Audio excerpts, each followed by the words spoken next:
Welcome to this gentle journey through time, where we'll explore the magnificent world of Louis XIV and the golden splendor of Versailles. Tonight, as you settle into comfort, let me transport you to an age of absolute monarchy, where one man's vision transformed a humble hunting lodge into the most spectacular palace Europe had ever seen. Whether you're drifting towards sleep or simply seeking a peaceful escape, I'm honored you've chosen to spend these quiet moments with me. The year is 1643, and France awakens to a new reality. A 5-year-old boy has just become the most powerful monarch in Europe, though he doesn't yet understand the weight of the crown that now rests upon his small head. Louis Dieudonné, meaning God-given, would grow to embody the very essence of royal authority in ways that would reshape not just France, but the entire concept of kingship itself. Picture the boy king in the early morning hours at the Château de Saint-Germain-en-Laye, where sunlight streams through tall windows onto polished marble floors. His day begins not with the simple routines of childhood, but with an elaborate ceremony that will define his existence for the next 72 years. The lever, as it came to be known, transforms the most basic human act of waking into a sacred ritual of state. As young Louis stirs beneath silk coverlets embroidered with golden fleur-de-lis, courtiers have already gathered in the antechamber. These are not mere servants, but the highest nobles of France, men who trace their lineages back centuries, yet who consider it the greatest honor to witness their king's emergence from sleep. The doors open with ceremonial precision, and the day's performance begins. The first valet de chambre approaches with reverent steps, carrying a basin of warm water scented with orange blossom. Behind him follows the Grand Master of the Wardrobe, bearing garments that cost more than most people will earn in their lifetimes. Every movement is choreographed, every gesture holds meaning, every participant understands their role in this daily theatre of absolute power. Louis extends his pale young hand, and the ritual of washing begins. The water is neither too hot nor too cold, tested by 3 separate officials before it touches royal skin. A towel of the finest linen, woven by craftsmen in Flanders, gently pats his fingers dry. This is not mere cleanliness, but purification, a daily renewal of the sacred nature of kingship itself. The dressing ceremony that follows would make a ballet master weep with its precision. Each article of clothing is presented according to strict hierarchy. The shirt of silk so fine it seems woven from moonbeams is offered first by the highest-ranking nobleman present. If a duke is in attendance, he takes precedence over a count, who outranks a baron, in an endless cascade of social distinction that governs every moment of court life. Young Louis raises his arms, and the shirt settles around his small frame like a cloud. The breeches follow, made of velvet so soft it seems to absorb light rather than reflect it. Stockings of silk are pulled up thin legs that will one day carry him through countless ceremonies, diplomatic receptions, and military campaigns. Each garment is a masterpiece of craftsmanship, created by artisans who dedicate their entire lives to perfecting their trade. The shoes arrive on a silver tray, their buckles set with diamonds that catch the morning light and scatter rainbows across the chamber walls. These are not mere footwear, but instruments of majesty, designed to add height and presence to a king who must command respect through appearance as much as authority. The heels, already becoming a signature of French fashion, lift Louis above the common height of men, making him literally stand above his subjects. As the dressing concludes, breakfast is announced with the same formality that might herald a declaration of war. The royal table, set with porcelain from China and silver from the mines of Peru, awaits in an adjacent chamber.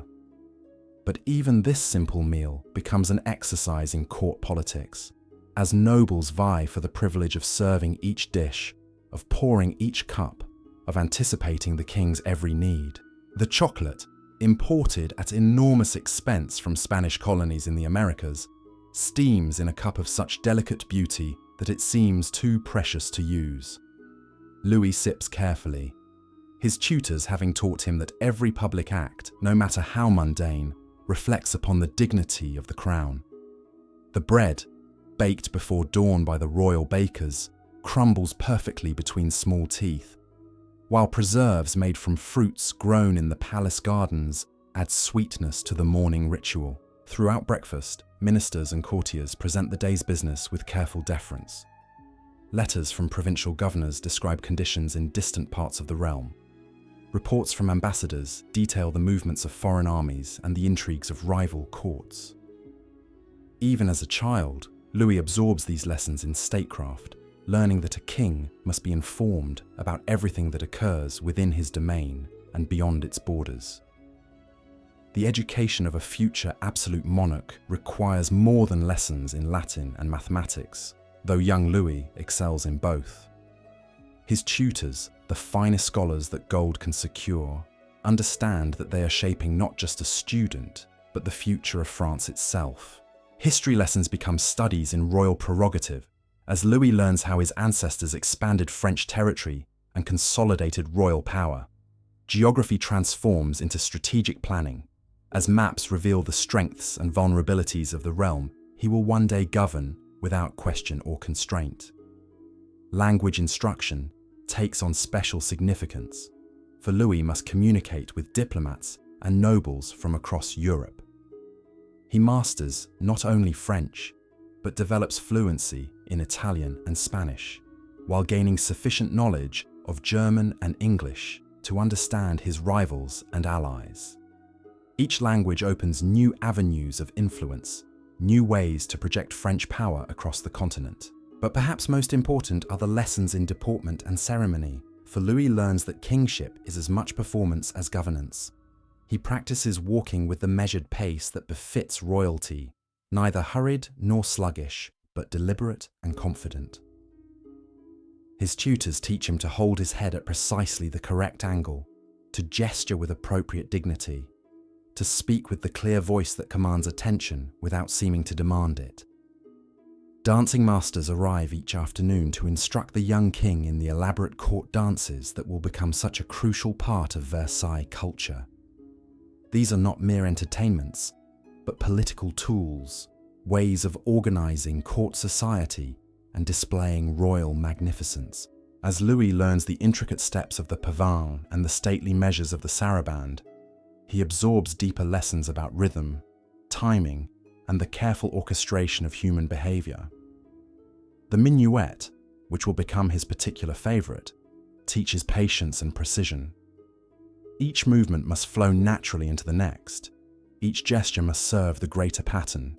Each partner must know their role and perform it flawlessly. These same principles will guide his approach to kingship, where every policy decision, every court appointment, every diplomatic initiative must serve the grand design of absolute monarchy. Music lessons complement the dancing, for Louis shows remarkable aptitude for both composition and performance. The lute, with its delicate strings and complex harmonies, becomes his preferred instrument. As his small fingers learn to pluck melodies from the wire strings, he discovers that music, like monarchy, requires both technical skill and artistic inspiration. The mathematical precision of musical intervals mirrors the careful balance of political forces, while the emotional power of harmony reflects the unity he must create among his diverse subjects. Afternoons often bring outdoor activities, for even a future absolute monarch needs physical exercise and fresh air. The gardens at Saint-Germain, though modest compared to what he will later create at Versailles, provide space for riding lessons that are as much about projecting royal authority as developing equestrian skills. Louis learns to sit his horse with the relaxed confidence that marks true nobility, to control a spirited mount through subtle pressure rather than obvious force. Hunting expeditions, that great passion of French royalty, begin as carefully supervised excursions into the nearby forests. These outings serve multiple purposes beyond recreation. They teach Louis about the natural world he will one day govern, about the forests that provide timber for his navy and fuel for his people. They develop his physical courage and his ability to make quick decisions under pressure, skills essential for both military leadership and political crisis management. The elaborate etiquette surrounding even these hunting parties provides constant lessons in hierarchy and precedence. Who rides closest to the king? Who may speak without being addressed? Who has the honor of presenting the day's kill? All these details matter enormously in a world where social position determines political influence. Louis absorbs these lessons naturally, understanding instinctively that ceremony and substance are inseparably linked in the art of absolute rule. Evening brings different rituals, no less important than those of morning. The couchi, the ceremonial putting to bed, mirrors the morning lever in its elaborate formality. Courtiers gather once again to witness the king's preparation for sleep, to participate in the sacred transition from public majesty to private rest. The same garments that were donned with such ceremony are removed with equal care, each article handled as if it were a religious relic. The nightgown, of silk so fine it weighs almost nothing, is presented by hands that tremble slightly with the honor of serving royalty. The nightcap, embroidered with gold thread, settles over hair that has been carefully brushed and perfumed. As young Louis settles beneath coverlets that cost more than most nobles spend in a year, courtiers withdraw with bows so deep they seem almost to genuflect. The chamber falls silent, except for the gentle crackling of the fire and the distant sounds of a palace that never truly sleeps. Guards stand watch outside his door, their presence a reminder that even in rest, a king remains the focus of his realm's attention and concern. But sleep does not come immediately to the boy who will become the Sun King. In the quiet darkness, Louis's mind processes the day's lessons, the endless stream of information, instruction, and ceremony that fills every waking hour.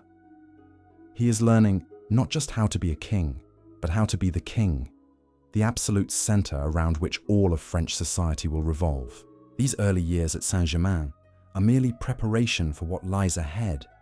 The hunting lodge at Versailles, currently little more than a modest retreat in the countryside, calls to his imagination.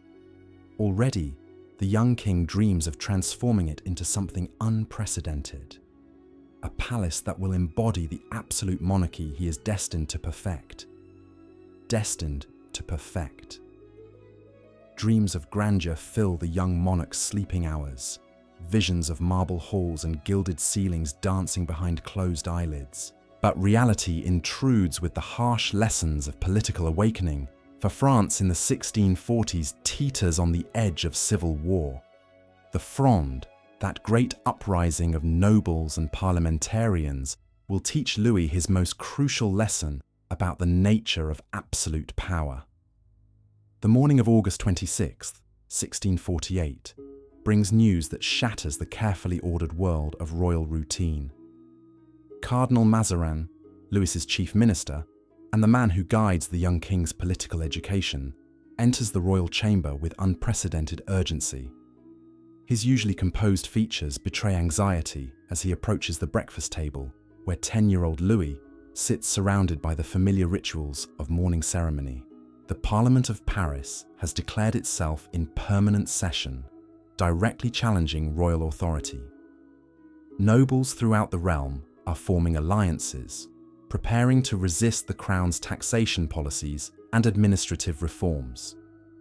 Most shocking of all, barricades have appeared in the streets of Paris itself, manned by citizens who dare to defy their divinely appointed king.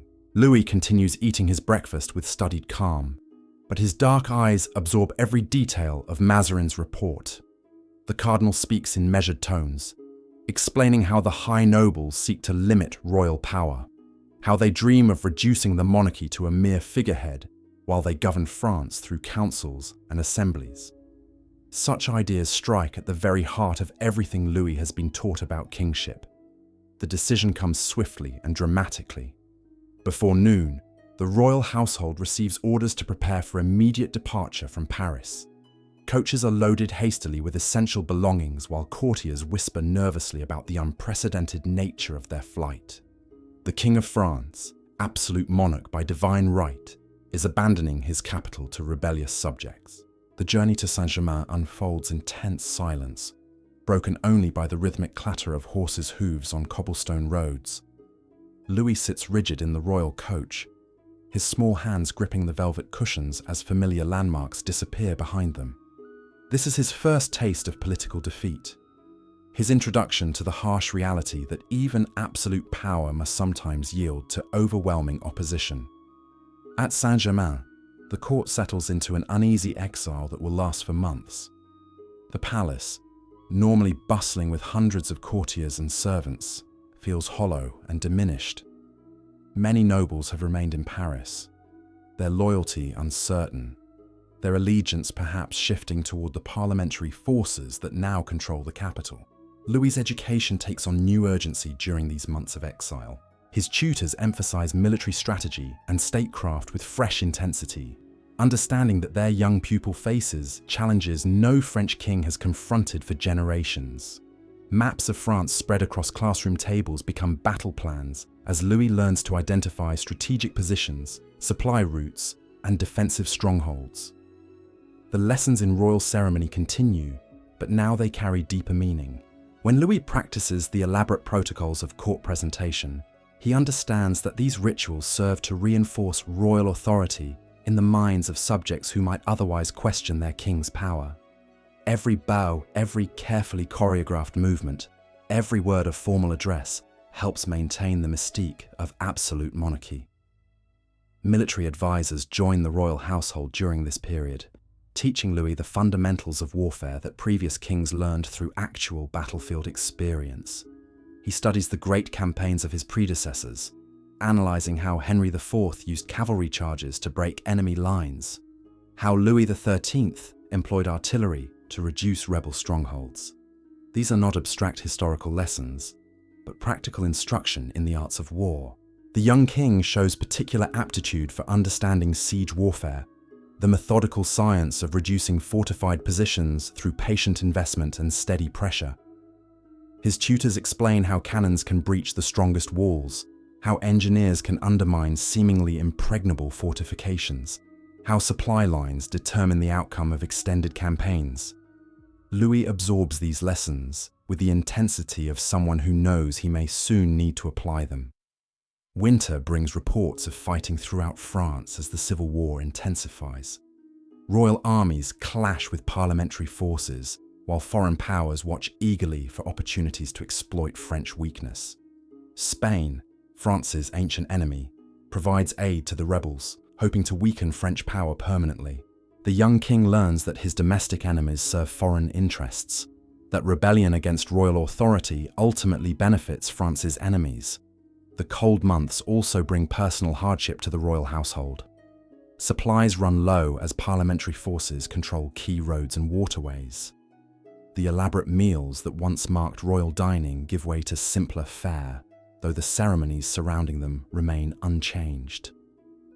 Louis continues to dine in public, maintaining the fiction of royal magnificence even as reality grows increasingly austere. Letters arrive regularly from loyal provinces, describing the progress of royal armies and the wavering allegiances of local nobles.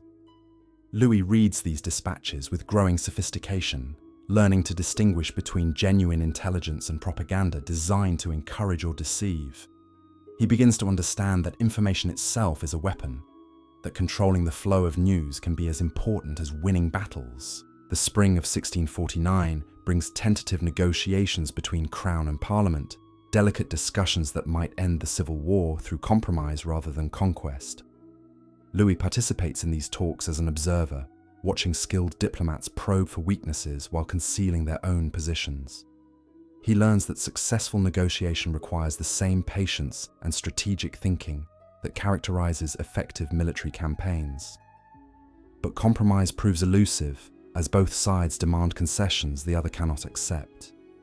The parliamentarians insist on limitations to royal power that would fundamentally alter the nature of French monarchy. Louis, guided by Mazarin's counsel, refuses to accept restrictions that would reduce him to a ceremonial figurehead. The talks collapse amid mutual recriminations and renewed preparations for war.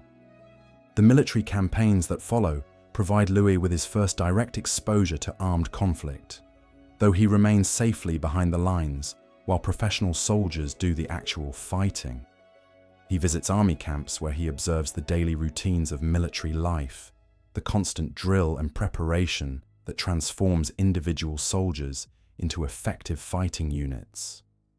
The smell of gunpowder and the sound of cannon fire become familiar elements of his education as royal forces systematically reduce rebel strongholds. Louis watches engineers position artillery pieces, observing how mathematical calculations determine the trajectory and impact of cannonballs. He learns that warfare has become a science requiring technical knowledge as much as personal courage. Victory comes gradually through patient siege work and careful diplomacy that peels away parliamentary allies one by one. The rebellion collapses not through dramatic battlefield triumph, but through the steady erosion of rebel resources and morale. Louis observes how persistence and systematic pressure can overcome seemingly insurmountable opposition. The return to Paris in October 1652 marks a transformation in the young king's understanding of his role and responsibilities. The boy who fled the capital 4 years earlier returns as a hardened political realist who has learned that absolute power requires constant vigilance and occasional ruthlessness. The elaborate ceremonies welcoming him back cannot disguise the fundamental change in his character. The experience of civil war and exile has taught Louis lessons no classroom instruction could provide. He has seen how quickly subjects can turn against their king when they believe royal power has grown excessive. He has learned that ceremony and tradition, while important, cannot substitute for effective government and military strength. Most crucially, he has discovered that absolute monarchy requires not just the appearance of power, but its reality. These lessons will shape every decision Louis makes during his long reign, influencing his approach to court ceremony, government administration, and the grand architectural project that will consume his mature years. The hunting lodge at Versailles, still modest and unremarkable, awaits the vision of a king who has learned that magnificence must serve political purpose, that beauty must reinforce authority, that absolute monarchy requires a stage worthy of its performance. The decade following the Fronde transforms Louis from a traumatized exile into a confident young monarch who understands that true power flows from careful preparation and unwavering resolve. By 1661, when Cardinal Mazarin dies and Louis announces he will govern France without a chief minister, the 23-year-old king has already begun to envision the grand transformation that will define his reign. The decision to rule personally shocks the court, for no French king in living memory has attempted to manage the complex machinery of government without relying on a powerful minister. But Louis has observed how Mazarin's prominence allowed nobles to focus their resentment on the cardinal rather than the crown itself. By removing this intermediary, Louis ensures that all authority flows directly from him, making resistance to royal policy tantamount to treason against the king's person. The morning after Mazarin's funeral, Louis summons his council ministers to an unprecedented meeting. The Great Hall at the Louvre, where these sessions typically unfold with ceremonial predictability, buzzes with nervous anticipation. Courtiers who have grown accustomed to addressing the cardinal now face the unsettling prospect of dealing directly with their young sovereign. Louis enters with measured steps, his bearing transformed by the weight of absolute authority he now claims without reservation. The elaborate court dress he wears serves notice that this meeting will establish new protocols for royal governance. His coat, embroidered with gold thread in patterns that catch and reflect the morning light, speaks of magnificence that cannot be challenged or ignored. The ministers rise as one, their bows deeper and more prolonged than protocol strictly requires. They sense the historical significance of this moment, understanding that they witness the birth of a new form of monarchy that will reshape not just France, but the entire European concept of royal authority. Louis allows the silence to stretch, demonstrating his mastery of timing and theatrical effect. When he finally speaks, his voice carries the quiet confidence of someone who has learned that true authority needs no emphasis or elaboration. He explains simply that he will henceforth manage all aspects of government personally, that ministers will report directly to him, that no decision of consequence will be made without his explicit approval. The words fall into absolute silence, each syllable weighted with implications that will transform French governance. The practical challenges of personal rule soon become apparent as Louis immerses himself in the daily details of administration. His private study at the Louvre, once used primarily for ceremonial audiences, transforms into a working office where dispatch boxes overflow with reports from provincial intendants, diplomatic correspondence, and military assessments that require constant royal attention. Dawn finds Louis already at his desk, reading dispatches that arrive during the night from distant corners of his realm.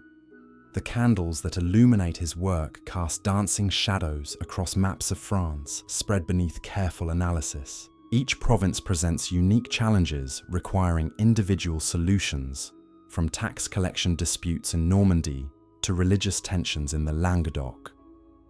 The morning ritual of dressing takes on new significance as Louis prepares not just for ceremonial display, but for hours of concentrated administrative work. His valets select clothing appropriate for the day's activities, balancing the need for royal magnificence with the practical requirements of extended desk work.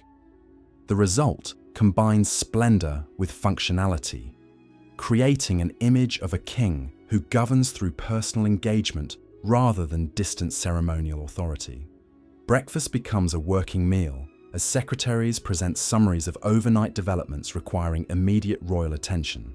Louis eats methodically while reviewing documents, his trained mind processing information at remarkable speed.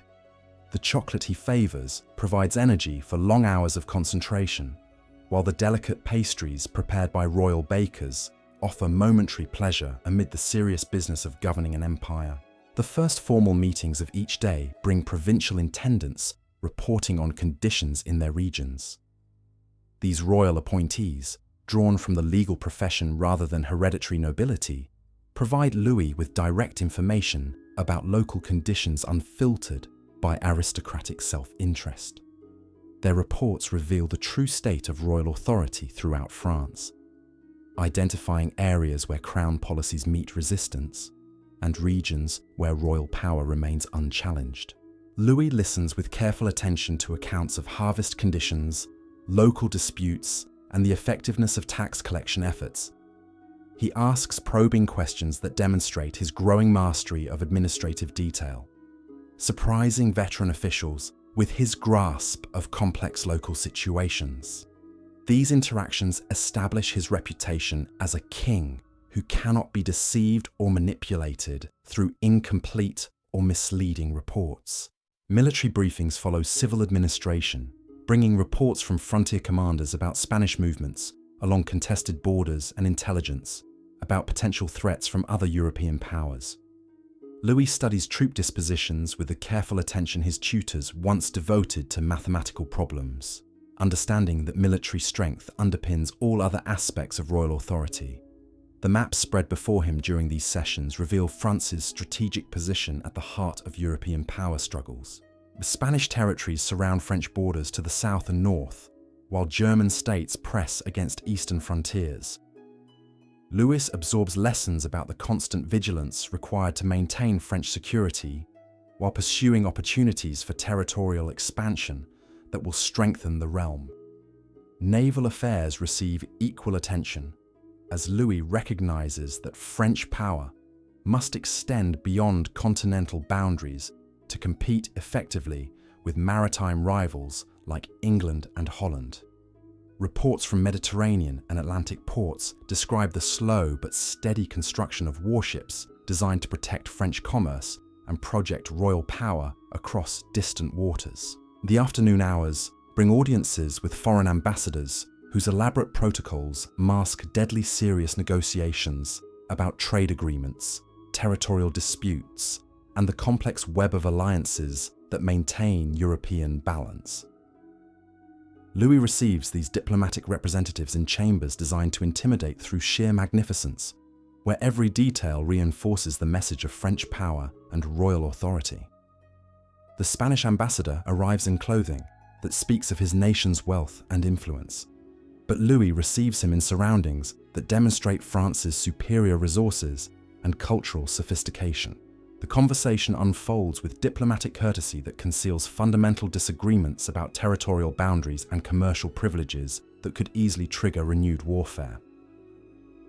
English representatives present different challenges as they negotiate from positions of maritime strength, while lacking the continental resources that give France strategic advantages in European politics. Louis learns to balance recognition of English naval power with assertions of French primacy in European affairs, a delicate diplomatic dance that will characterize relations between these rival powers for decades. The complex etiquette governing these diplomatic encounters provides constant lessons in the projection of royal authority through ceremonial display. Who stands where during formal presentations, which language serves for official communications, even the timing of various ceremonial elements all carry political significance that can influence the substance of negotiations. Evening brings review sessions where Louis examines the day's decisions with trusted advisors, evaluating the effectiveness of policies and identifying areas requiring modification or enhancement. These private consultations, held away from the ceremonial atmosphere of formal council meetings, allow for frank discussion of sensitive topics that cannot be addressed in more public settings. The king's private apartments provide sanctuary from the constant ceremonial demands of public kingship, spaces where Louis can think through complex problems without the pressure of maintaining royal dignity before observing courtiers. Here, surrounded by books, maps, and personal mementos, he develops the long-term strategies that will guide French policy through the challenging decades ahead. But even in these private moments, Louis remains conscious of his unique position as the living embodiment of French royal authority. The comfortable chairs and intimate furnishings cannot obscure the reality that every decision he makes affects millions of subjects whose welfare depends entirely on royal wisdom and effectiveness. This awesome responsibility shapes his approach to both major policy initiatives and seemingly minor administrative details. The correspondence that arrives daily from across France and throughout Europe provides a constant stream of information about conditions, opportunities, and threats that require royal attention. Louis reads these dispatches with growing expertise, learning to distinguish between routine reports and communications that signal developing crises requiring immediate intervention. Personal letters from other European monarchs carry special significance as they reveal the private thoughts and concerns of rulers who must maintain diplomatic courtesy in public while pursuing competing national interests. These intimate communications provide insights into royal psychology and strategic thinking that formal diplomatic channels cannot convey.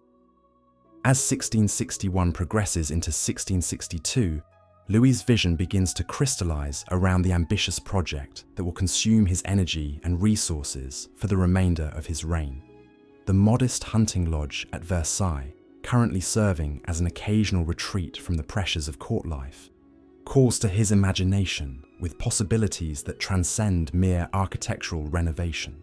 The initial inspections of the Versailles property reveal both its potential and the enormous challenges involved in transforming it into a palace worthy of absolute monarchy. The existing structure, built by Louis XIII as a simple hunting retreat, provides an adequate foundation, but requires massive expansion to accommodate the grand vision taking shape in the king's mind. Louis walks the grounds with growing excitement, envisioning marble terraces where rough gardens currently struggle against sandy soil. The modest courtyard that serves the hunting lodge will become the foundation for reception halls that dwarf anything currently existing in Europe. The surrounding forests and marshland will be transformed into geometric gardens that demonstrate humanity's ability to impose order on the natural world. The scale of the proposed transformation staggers even the most experienced architects and engineers consulted about the project's feasibility. Jules Hardouin-Mansart, the brilliant architect who will eventually oversee much of the construction, initially suggests more modest renovations that would expand the existing lodge, while preserving its essential character. But Louis's vision transcends practical limitations, demanding innovations in construction techniques, garden design, and decorative arts that will establish new standards for royal magnificence. He speaks of a palace that will serve not just as a residence, but as a stage for the elaborate ceremonies that will reinforce absolute monarchy through constant display of royal power and cultural sophistication.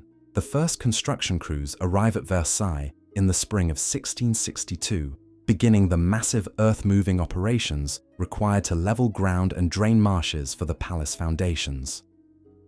The work proceeds with military precision as hundreds of labourers reshape the landscape according to carefully prepared plans that envision gardens, courtyards, and approach roads laid out with geometric precision. Louis visits the construction site regularly, observing progress with the same attention he devotes to military campaigns and diplomatic negotiations. He understands that Versailles represents more than architectural achievement, that it will serve as the physical embodiment of absolute monarchy and the stage for ceremonies that will transform French noble society into an instrument of royal authority. The daily routine of construction management provides Louis with welcome relief from the pressures of governing France's complex administrative machinery. At Versailles, surrounded by the organized chaos of massive construction projects, he can witness tangible progress toward goals that will define his legacy as the most magnificent monarch in European history. Monarch in European history. The transformation of Versailles begins with the simplest yet most revolutionary decision Louis makes about the nature of royal living. Unlike previous French kings who moved seasonally between various chateaux, Louis envisions a permanent court that will never leave his magnificent creation. This single choice will reshape not just architecture, but the entire structure of French noble society. The morning mist clings to the construction site as Louis arrives for his daily inspection in the autumn of 1662. Workers have been labouring since before dawn, their torches creating pools of flickering light in the pre-dawn darkness. The sound of hammers striking stone echoes across the expanding courtyard, where master masons shape blocks of cream-coloured limestone that will form the palace's elegant facade. Louis dismounts from his horse with practiced grace, his boots crunching on the gravel paths that wind between supply wagons loaded with marble from Italian quarries and timber from the forests of Normandy. The scale of materials arriving daily staggers even seasoned observers, as ships navigate the Seine carrying treasures from across Europe and beyond to feed the insatiable appetite of royal construction. André Le Nôtre, the master gardener whose geometric vision will transform the wild landscape surrounding Versailles, approaches with rolled plans tucked under his arm. His weathered hands gesture toward distant tree lines that will be cleared, marshes that will be drained, and gentle hills that will be carved into perfectly symmetrical terraces. The natural world itself must yield to the mathematical precision that will characterize every aspect of the palace grounds. The morning conference unfolds in a temporary pavilion erected near the construction site, where architects, engineers, and decorative artists gather to report progress and discuss solutions to the countless challenges arising daily. Louis listens with the focused attention he brings to council meetings, understanding that every decision made here will influence how absolute monarchy functions for generations. Charles Lebrun, the brilliant painter who will orchestrate the palace's decorative program, unfolds sketches depicting ceiling frescoes that will celebrate royal glory through mythological allegory. His designs transform Louis into Apollo, the sun god whose radiance brings light and order to the world. These are not mere decorations, but visual arguments for absolute monarchy that will surround courtiers with constant reminders of royal divine authority. The technical discussions that follow reveal the unprecedented engineering challenges posed by Louis's vision. The palace will require water systems capable of supplying hundreds of fountains while serving the needs of thousands of residents. Engineers describe pumping mechanisms and reservoir systems that push contemporary technology to its absolute limits, creating hydraulic networks of staggering complexity. The famous Machine de Marly, still years from completion, already exists in detailed drawings that show how water from the Seine will be lifted through a series of pumps and aqueducts to feed the palace's insatiable thirst. This engineering marvel will require constant maintenance by teams of specialists, becoming almost a separate industry devoted entirely to maintaining royal magnificence. Interior workshops bustle with craftsmen creating furnishings that will define luxury for centuries to come.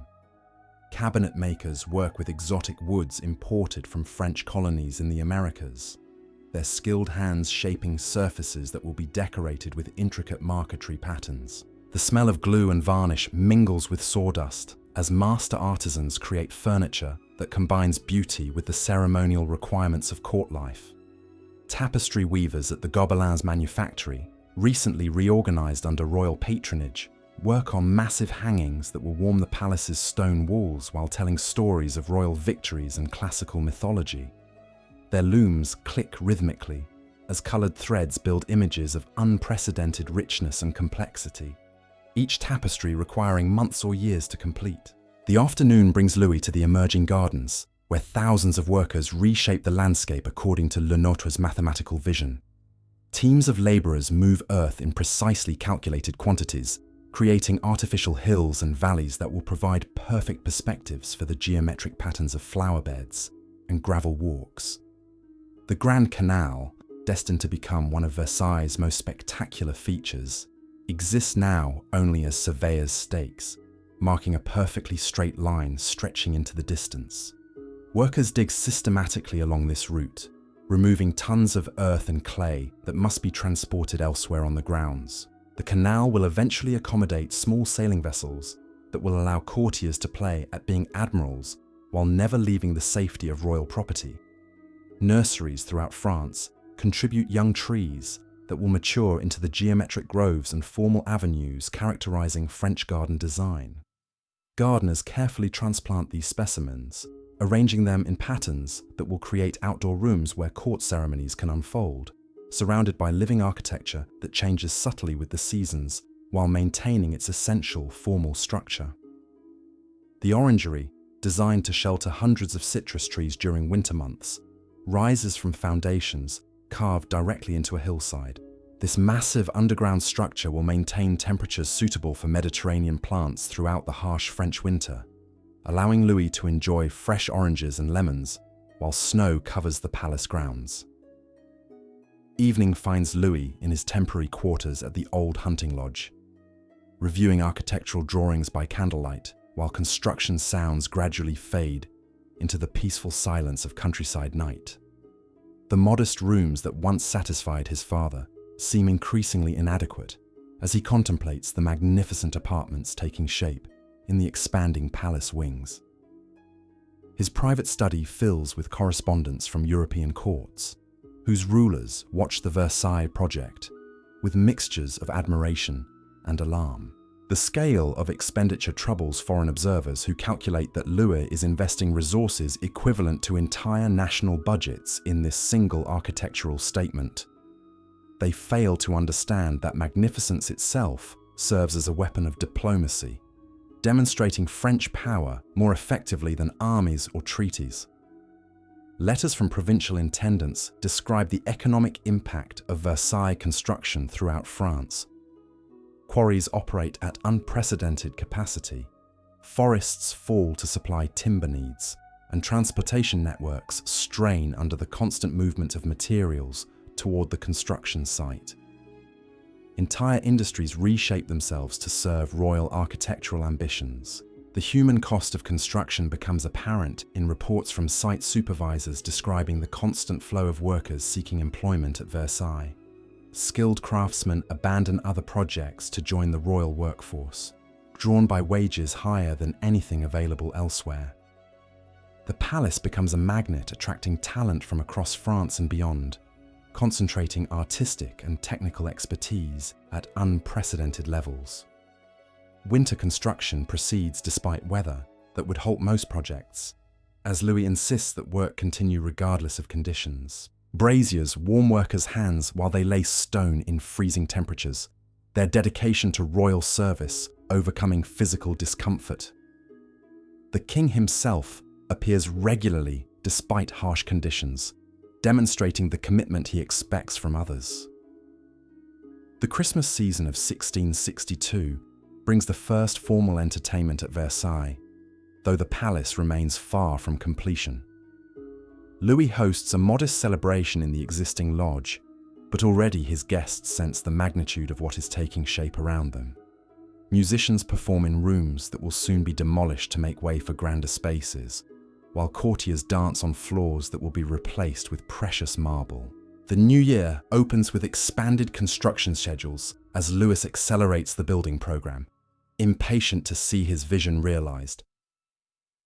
Additional work crews arrive daily, swelling the population of temporary housing that springs up around the construction site. The area begins to resemble a military camp, dedicated to architectural rather than martial objectives. Diplomatic visitors who arrive to observe French construction methods return home with reports that alarm their governments. The resources being devoted to Versailles suggest French wealth and organizational capability that exceeds most nations' military budgets. European powers begin to recalculate the balance of continental power based on evidence of French prosperity visible in every stone laid at the expanding palace. The spring of 1663 brings completion of the first major construction phase, allowing Louis to occupy apartments that, while still modest by his ultimate standards, surpass anything available at existing royal residences. The rooms feature innovations in comfort and convenience that will influence domestic architecture throughout Europe, from improved heating systems to more efficient lighting arrangements. The famous Hall of Mirrors remains years from completion, but its eventual location is already marked by temporary walls that will be demolished when construction reaches that phase. Louis walks through these spaces daily, envisioning the gallery of unprecedented magnificence that will serve as the ceremonial heart of his palace, where diplomatic receptions will unfold surrounded by reflections that multiply royal splendor infinitely. Court life begins its gradual migration from Paris and other royal residences as Louis spends increasing amounts of time at Versailles.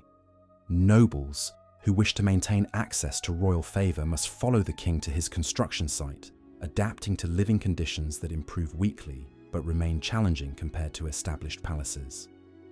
The inconveniences of construction site living become part of court culture as nobles compete to demonstrate their dedication to royal service through willingness to endure temporary hardships. Dust from construction work settles on elegant clothing, while the sounds of hammering and sawing provide constant background to court ceremonies. These conditions create bonds among courtiers who share the experience of participating in history's most ambitious architectural project. Louis establishes daily routines that accommodate both his governmental responsibilities and his passionate involvement in palace construction. Morning audiences with ministers occur in rooms where plaster dust occasionally drifts from ongoing work overhead, while afternoon inspections of construction progress become as regular as traditional royal hunts. The king's personal involvement in every aspect of design and construction amazes professional architects and craftsmen who have never worked with a patron so knowledgeable about technical details. Louis reviews plans with the expertise of someone who understands both aesthetic principles and practical construction requirements, offering suggestions that often improve upon original designs. His famous attention to detail manifests in daily examinations of work quality, from the precision of stone carving to the alignment of garden paths. Workers learn that their royal patron notices everything, that sloppy workmanship will be discovered and corrected. This personal oversight ensures construction standards that surpass anything previously achieved in European architecture. The evening hours bring Louis to his private apartments, where he continues working on palace plans while managing the complex business of governing France. His desk overflows with architectural drawings alongside diplomatic correspondence, military reports, and administrative documents requiring royal attention. Versailles and France develop together under his unified direction. Foreign artisans arrive regularly to contribute specialized skills unavailable among French craftsmen. bringing techniques learned in Italian palaces, Flemish workshops, and German courts. These international influences blend with French traditions under Louis's coordinating vision, creating artistic syntheses that will define European taste for generations. The growing palace becomes a laboratory for innovations in decorative arts, furniture design, and ceremonial protocol that will influence courts throughout Europe. Visiting dignitaries return home with detailed descriptions of French achievements, inspiring imitation while demonstrating the impossibility of matching Louis's resources and organizational capability. As 1663 progresses towards 1664, the palace begins to assume the character that will make it legendary. The basic structure stands complete enough to accommodate court functions, while gardens take shape according to geometric principles that impose human reason upon natural chaos. Louis's vision transforms from architectural fantasy into tangible reality that will serve absolute monarchy for centuries to come. The foundations laid during these crucial years create not just a building, but an entire system of a court life that will reshape European civilization. Every stone placed, every garden path surveyed, every room decorated, serves the larger purpose of creating a stage worthy of absolute monarchy's most magnificent performance. The year 1664 marks the emergence of what historians will call the Versailles system, though Louis himself views it simply as the natural evolution of absolute monarchy into its perfect form. The palace has reached sufficient completion to host the pleasures of the Enchanted Isle, a week-long festival that will demonstrate to Europe the unprecedented magnificence now at French disposal. The preparations for this celebration reveal the transformation Versailles has undergone in just 2 short years. Where once muddy construction sites interrupted every pathway, now pristine gravel walks wind between precisely manicured parterres whose geometric patterns spell out royal monograms in living flowers. The temporary wooden structures that housed workers have vanished, replaced by permanent stone buildings that will serve courtiers for generations. Dawn on the festival's opening day finds the palace awakening to controlled chaos as hundreds of servants prepare for entertainments that will establish new standards for royal celebration.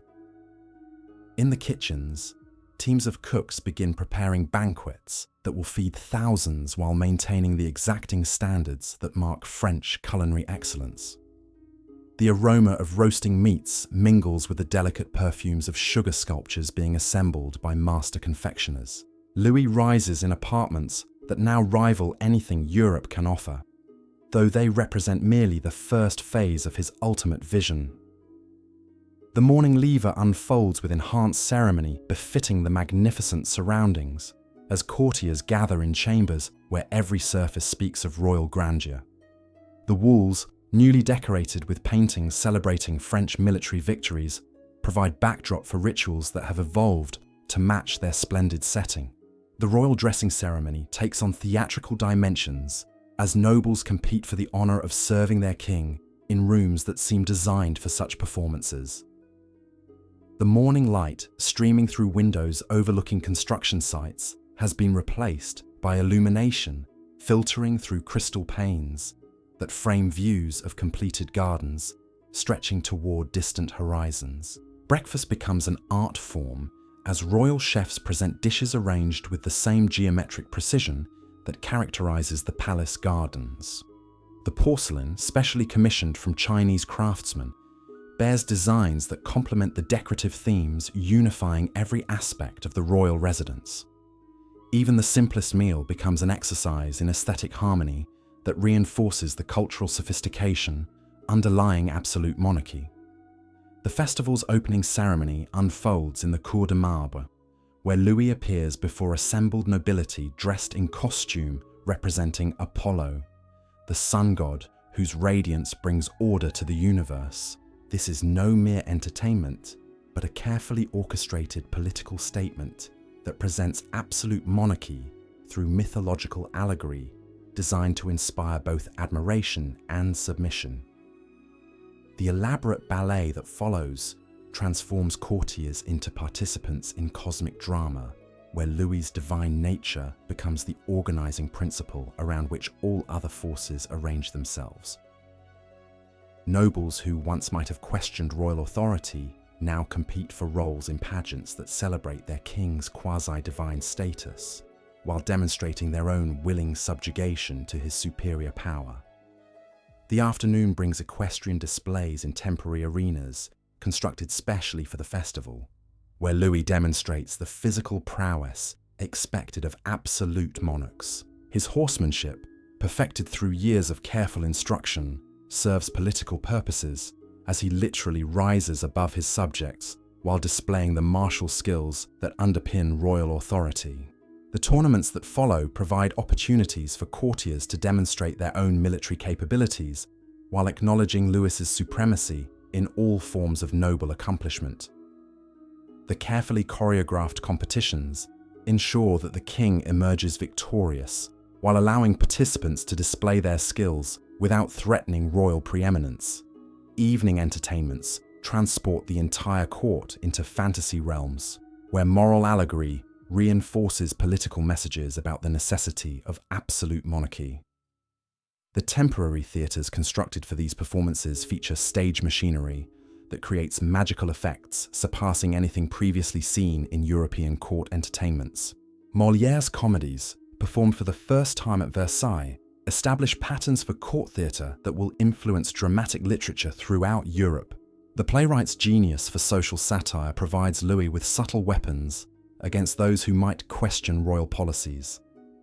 As aristocratic follies become subjects for royal laughter shared by the entire court community, the musical entertainments, composed by Jean-Baptiste Lully, transform the palace into an enormous instrument where every space contributes to harmonic effects that envelope listeners in sound designed to elevate the spirit while reinforcing royal magnificence. The composer's innovations in orchestral arrangement create audio experiences that parallel the visual splendors of palace decoration.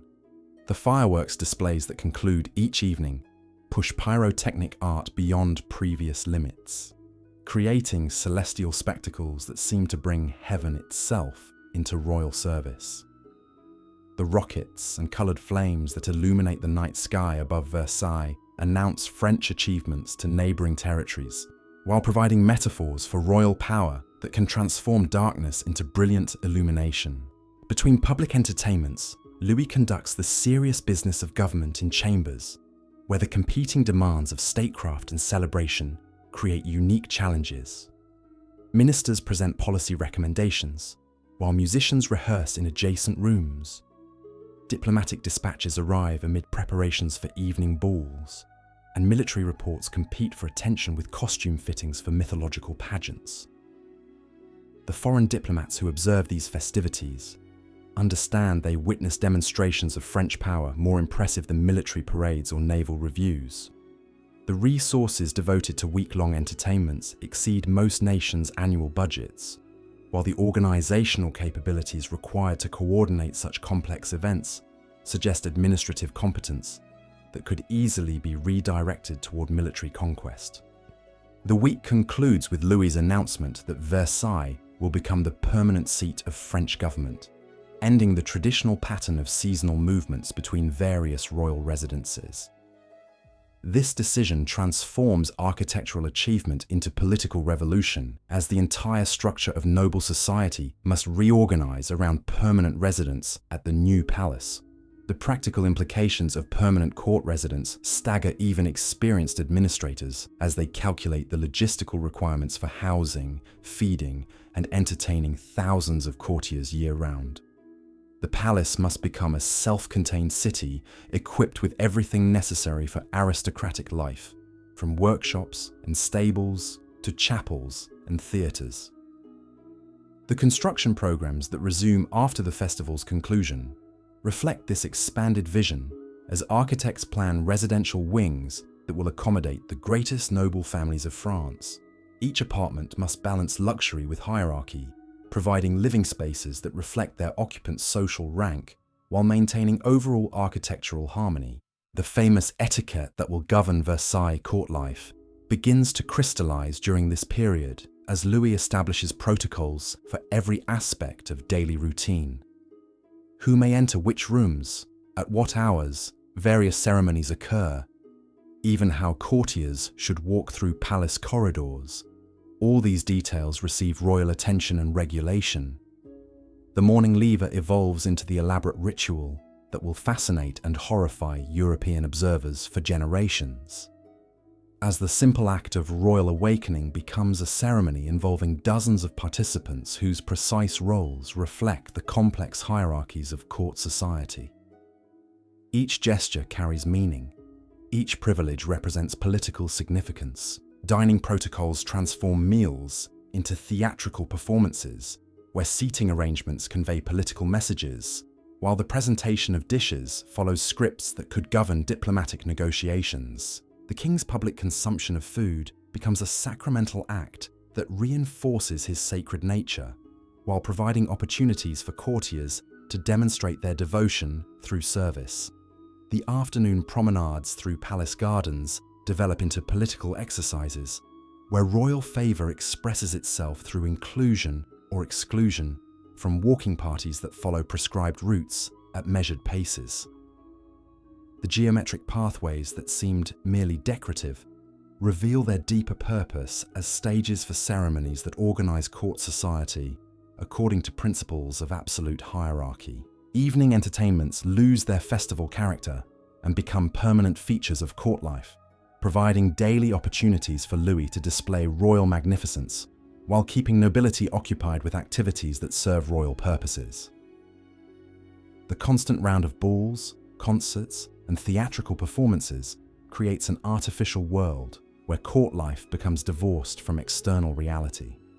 The apartments assigned to various courtiers reflect careful calculations about their political importance and personal loyalty to royal authority. Proximity to royal quarters conveys status, while distance suggests potential disfavor, creating geographic representations of political relationships that courtiers learn to read with expert precision. The daily routines that develop during this period establish patterns that will govern French court life for over a century, creating systems so complex and demanding that courtiers have neither time nor energy to contemplate political resistance. The elaborate ceremonies that fill every waking hour serve to exhaust potential opposition while reinforcing royal authority through constant repetition of submission rituals. The economic impact of permanent court residence extends far beyond palace walls as entire industries reorganize themselves to serve aristocratic needs. Luxury craftsmen establish workshops in nearby towns. Agricultural producers redirect their output toward palace kitchens, and transportation networks develop to supply the countless materials required for maintaining royal magnificence. The cultural influence of Versailles begins to radiate throughout Europe as visiting dignitaries return home with detailed accounts of French achievements in architecture, decoration, and ceremonial display. European courts attempt imitation while recognizing the impossibility of matching French resources and organizational sophistication. The winter of 1665 brings the first full season of permanent court residence, testing the palace's systems under conditions that reveal both achievements and remaining deficiencies. The heating arrangements that seemed adequate during brief visits prove insufficient for extended occupation, leading to modifications that will influence domestic architecture throughout France. The social dynamics that emerge during these first months of permanent residence create the foundation for court culture that will define European aristocratic behavior for generations. The competition for royal attention that develops among courtiers seeking advancement creates social pressures that transform personal relationships into political calculations.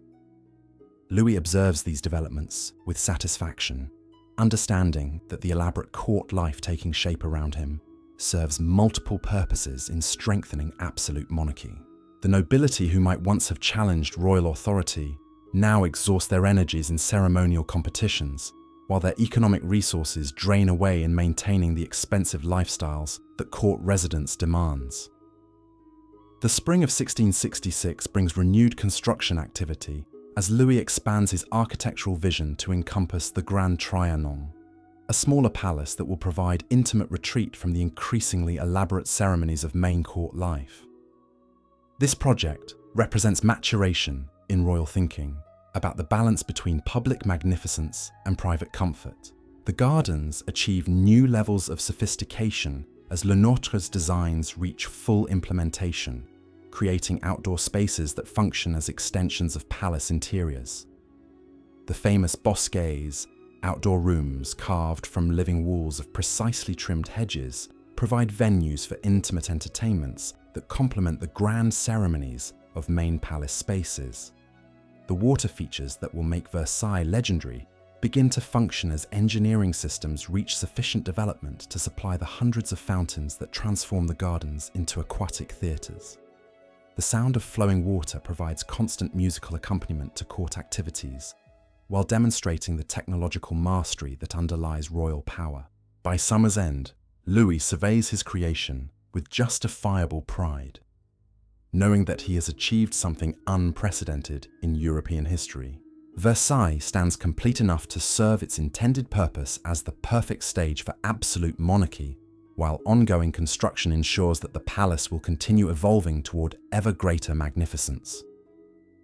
The teenage boy who once fled Paris in fear and humiliation has created an environment where such challenges to royal authority become literally unthinkable, where the very architecture serves to reinforce absolute monarchy through beauty so overwhelming that resistance seems not just futile, but aesthetically offensive. As the sun sets over the palace gardens on this summer evening in 1666, casting long shadows across geometric parterres that speak of human reason imposed upon natural chaos, Louis understands that his greatest achievement lies not in what he has built, but in what he has made possible for the future of absolute monarchy in France and throughout Europe.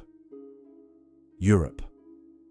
The decade that follows sees Louis refine the art of absolute monarchy into a system so perfectly orchestrated that it operates like the mechanical marvels displayed in his private cabinet of curiosities. Each morning at Versailles begins with precision that would make a clockmaker weep, every movement calculated to reinforce the divine nature of royal authority, while creating an atmosphere of such overwhelming magnificence that opposition becomes not just impossible, but inconceivable. The dawn of September 14th, 1672, finds the palace already stirring with the quiet efficiency of a well-rehearsed performance. In the kitchens far below the royal apartments, armies of servants begin their daily transformation of raw ingredients into culinary poetry. The head chef, his white cap pristine despite the controlled chaos around him, orchestrates breakfast preparations that will feed not just the royal family, but hundreds of courtiers whose presence at the morning lever represents the beating heart of French political life. Steam rises from copper cauldrons, where broths simmer with herbs gathered from the palace gardens at precisely the moment when morning dew still clings to their leaves. The bread ovens, fired before midnight to achieve perfect temperatures, yield loaves with crusts that crack like thunder when broken, releasing aromas that speak of wheat fields stretching endlessly across the French countryside. The chocolate, still an exotic luxury that demonstrates French reach into distant colonial territories, arrives in delicate porcelain cups, whose patterns mirror the geometric designs of the palace gardens. Each sip represents not just pleasure, but power, the ability to command resources from across the globe for the satisfaction of royal taste. In the royal apartments above, Louis stirs beneath coverlets woven with gold thread so fine that it seems spun from captured sunlight. The chamber where he sleeps has evolved far beyond the modest hunting lodge rooms of his youth, now featuring walls decorated with frescoes that transform his rest into cosmic allegory. Apollo, his mythological alter ego, guides the sun's chariot across painted skies, while Louis himself awakens to begin another day of earthly rule. The morning light filtering through crystal windows illuminates a room where every object serves both practical and symbolic purposes. The chairs, crafted by master furniture makers, whose skills represent generations of accumulated expertise, combine comfort with ceremonial dignity, their carved legs terminating golden sun symbols that catch the dawn light and scatter it across Persian carpets, whose intricate patterns tell stories of French diplomatic reach into distant Eastern courts. The famous lever begins with the entrance of the premier valet de chambre, whose measured steps across marble floors create whispered echoes that seem to announce the beginning of another day in the reign of the Sun King. His silver basin, filled with water warmed to precisely the temperature that royal skin requires, reflects morning light in patterns that dance across the chamber walls like captured stars. Behind him follows a procession of courtiers, whose presence represents the highest honor French nobility can achieve. The Duke of Orleans, Louis's brother, enters with the particular grace that marks royal blood, his mourning costume chosen to complement, but never compete with royal magnificence. The Prince de Condé, hero of military campaigns that expanded French territory, bows with the practiced precision of someone who understands that ceremony and substance interweave in the fabric of absolute monarchy. The ritual of royal washing unfolds with choreographic perfection as Louis extends hands that have signed treaties, ordered armies into battle, and guided France toward unprecedented prosperity. The water that touches royal skin has been blessed by court chaplains, transforming hygiene into sacrament, cleanliness into purification of the sacred vessel that contains absolute authority. The dressing ceremony that follows represents theatre of the highest order, as courtiers compete for the privilege of presenting each article of royal clothing. The shirt, woven from silk so fine it seems to float rather than drape, settles around the royal torso like morning mist embracing the palace gardens. The breeches, cut by tailors whose reputations rest on their ability to enhance royal dignity through perfect fit, transform the king's human form into an idealized representation of majesty itself. The stockings, knitted by craftswomen whose families have served French royalty for generations, embrace royal legs that must carry the weight of absolute authority through another day of ceremonies, designed to reinforce divine right through constant display. The garters, decorated with diamonds that capture and multiply the chamber's light, serve functional purposes while proclaiming the wealth that underlies royal power. The shoes arrive on silver salvers, their buckles set with gems that represent the tribute of conquered territories, transformed into ornaments of royal magnificence. The famous red heels, now copied throughout European courts, lift Louis above common height, while their colour speaks of the blood shed by royal armies in defence of French interests. Each step he takes will leave invisible marks of authority upon floors that have witnessed the transformation of feudal France into absolute monarchy. The mourning coat, its embroidery depicting scenes of royal triumph through mythological allegory, settles around royal shoulders with the weight of ceremonial responsibility. The golden threads that trace patterns of laurel leaves and solar symbols catch the light and create halos of reflected brilliance that seem to emanate from the royal person itself. The final touch comes with the presentation of the royal sword, its jeweled hilt representing not mere decoration, but the ultimate source of royal authority. The blade, forged by master smiths and blessed by court chaplains, symbolizes the divine right that flows through royal hands into every aspect of French governance. When Louis fastens it to his side, the transformation from sleeping man to reigning monarch achieves completion. Breakfast unfolds in chambers where every detail reinforces royal supremacy through aesthetic overwhelming of the senses.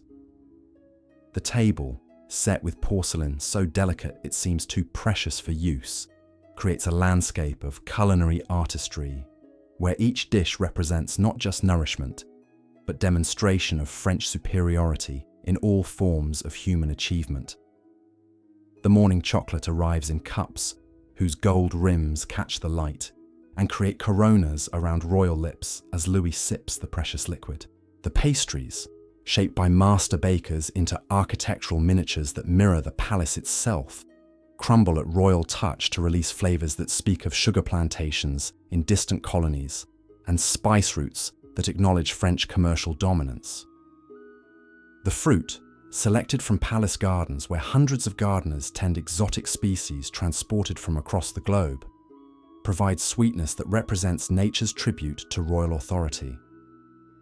The oranges, grown in heated greenhouses throughout the harsh French winter, offer summer's gifts to royal taste, regardless of season, demonstrating humanity's ability to transcend natural limitations through royal command. During this morning meal, ministers present the day's business with reports that reveal the scope of royal authority extending across continental France and into territories that acknowledge French supremacy. Provincial intendants describe harvest conditions that will determine tax revenues, while military commanders provide intelligence about Spanish movements along contested frontiers. The morning audiences that follow breakfast bring streams of petitioners whose presence in royal chambers represents the culmination of months or years of preparation for these brief moments of direct access to absolute authority.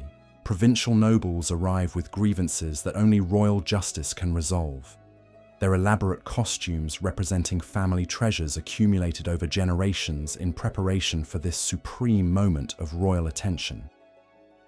The Duke of Burgundy approaches with measured steps that reflect a lifetime of training in court protocol, his petition regarding territorial disputes requiring royal wisdom to resolve conflicts that lesser authorities cannot address.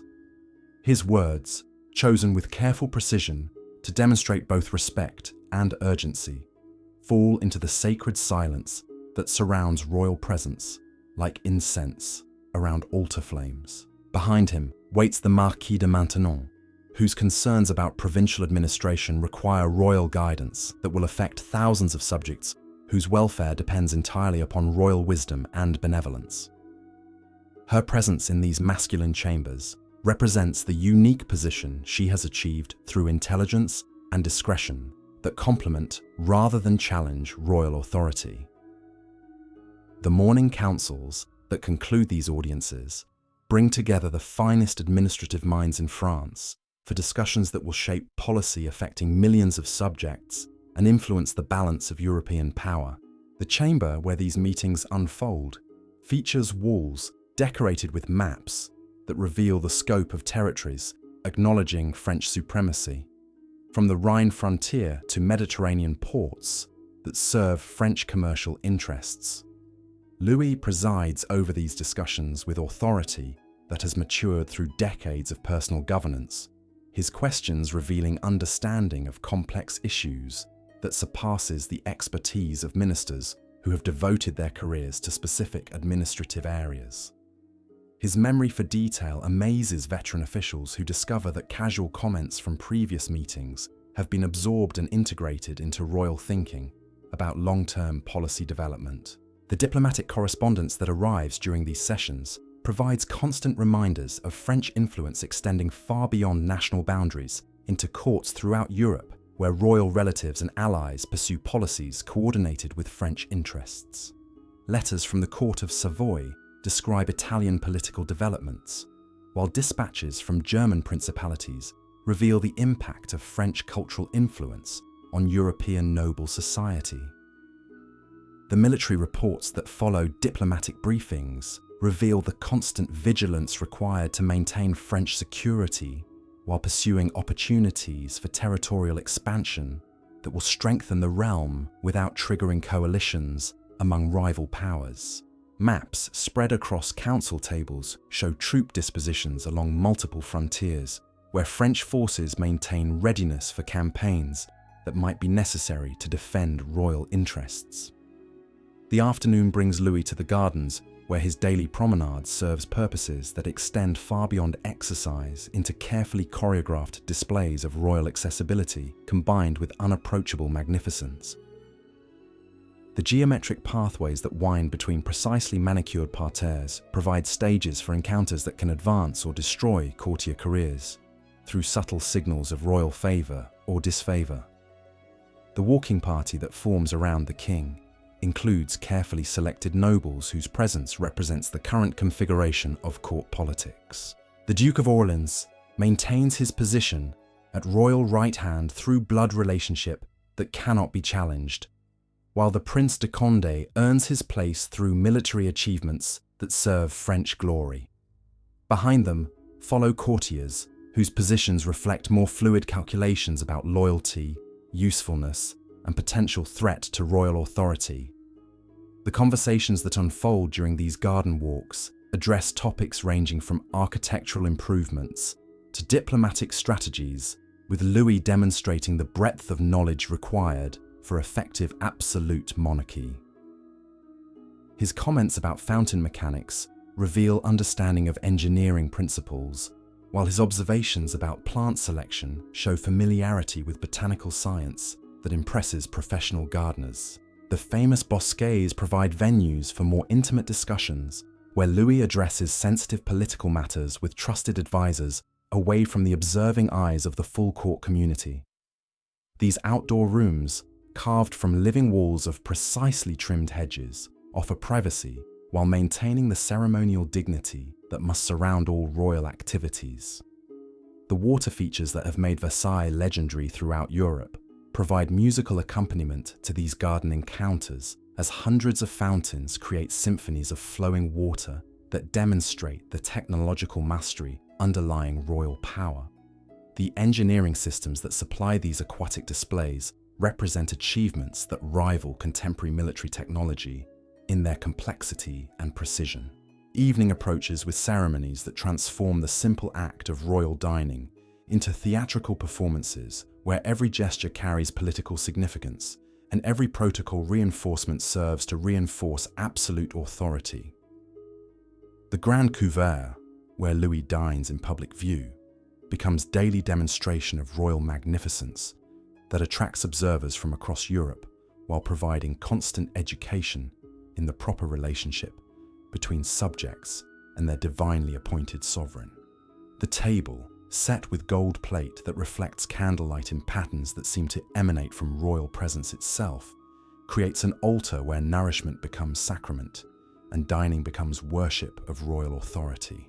The dishes, prepared by chefs whose reputations rest on their ability to create culinary poetry worthy of royal taste, arrive in processions that rival religious ceremonies in their solemn dignity. As darkness settles over the palace gardens and candles begin to illuminate the chambers where court life continues its endless round of ceremony and intrigue, Louis surveys his creation with the satisfaction of someone who has achieved perfect harmony between personal vision and political necessity.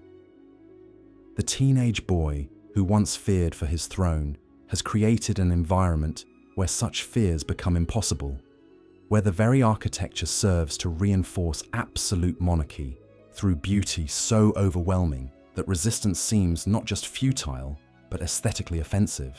The courtiers who compete for royal attention in these magnificent chambers understand that they participate in something unprecedented in European history, a system of government that has transformed feudal chaos into absolute order through the patient application of intelligence, resources, and unwavering commitment to the principle of divine right monarchy. Their presence here, their willingness to exhaust their family fortunes in maintaining the expensive lifestyles that court residence demands, represents the ultimate triumph of royal authority over aristocratic independence. The transformation of Louis XIV from a vulnerable young monarch into the Sun King reaches its zenith in the years following 1672, as the elaborate machinery of Versailles achieves the perfect balance between personal magnificence and political control that will define European court culture for generations. The morning of October 3rd, 1675, dawns with autumn mist clinging to the palace gardens, like silk veils draped across geometric perfection. In the distance, the sound of hunting horns echoes through forests where Louis will later pursue stag through carefully managed wilderness that serves both recreation and statecraft. The hunt, that most aristocratic of pastimes, has evolved under royal direction into complex political theatre where favour and disfavour express themselves through inclusion or exclusion from the most intimate royal activities. The royal stables, architectural marvels in their own right, house hundreds of horses whose breeding represents decades of careful selection designed to produce mounts worthy of absolute monarchy. The stallions, their coats gleaming like polished bronze in the early light, stamp and whinny with barely contained energy that mirrors the vitality of the court they serve. Grooms who have devoted their lives to equestrian perfection prepare these magnificent animals with the same reverence cathedral servants might show sacred relics. The master of the horse arrives before dawn to inspect equipment that must meet standards surpassing those of military campaigns. For today's hunt will include foreign ambassadors whose reports home will carry descriptions of French magnificence that serve diplomatic purposes far beyond mere entertainment. Saddles crafted by master leatherworkers gleam with gold fittings that catch torchlight and scatter it across stable walls, while bridles set with precious stones transform functional equipment into jewelry worthy of royal use. Louis appears in hunting costume that represents the pinnacle of aristocratic fashion, his coat cut to accommodate vigorous physical activity while maintaining the dignity essential to royal presence.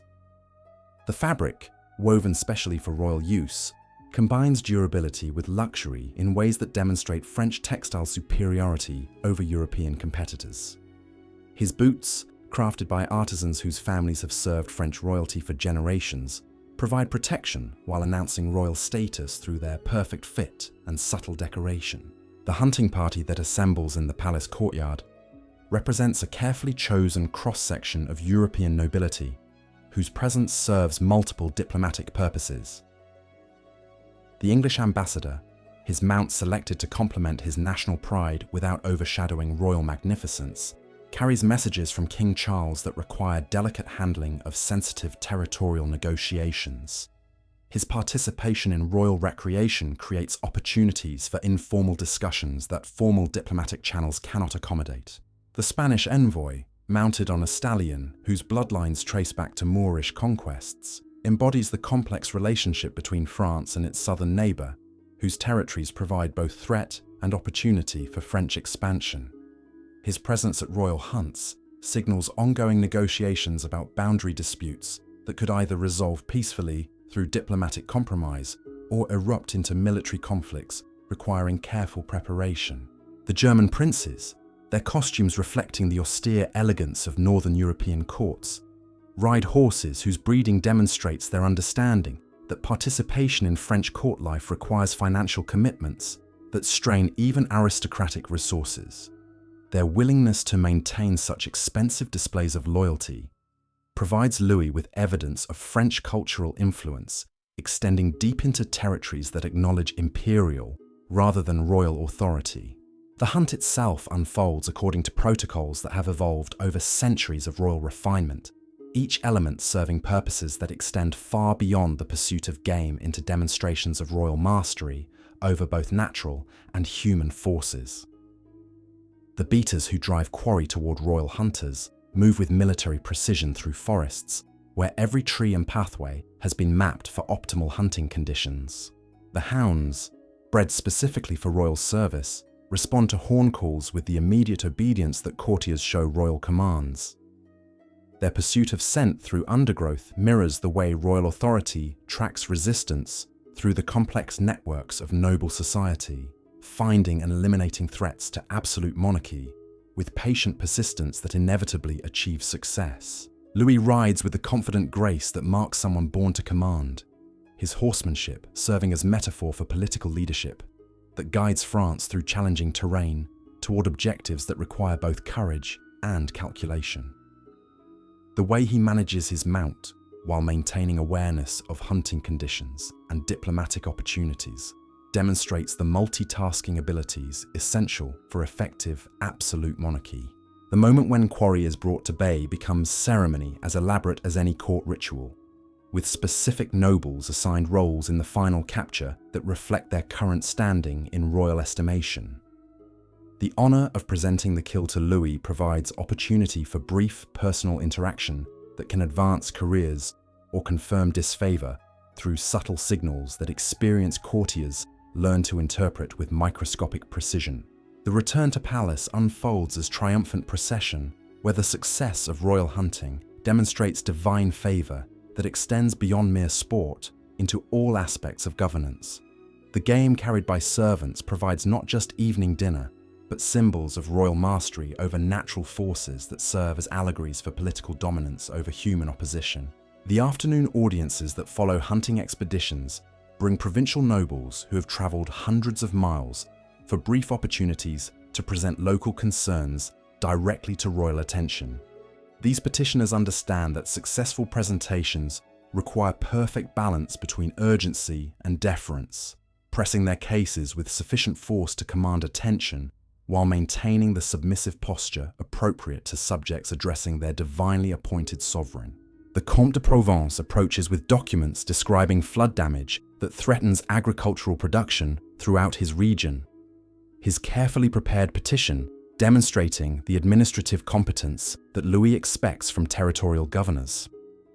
His request for tax relief requires royal wisdom to balance local necessity against imperial revenue needs that support military forces protecting French interests throughout Europe. Behind him waits the Marquise de Montespan, whose concerns about educational institutions reflect the growing royal interest in cultural development that will strengthen French intellectual leadership throughout Europe.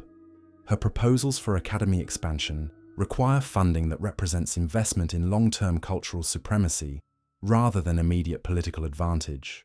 The evening entertainments that conclude each day at Versailles have evolved into artistic achievements that establish French cultural leadership throughout European civilization.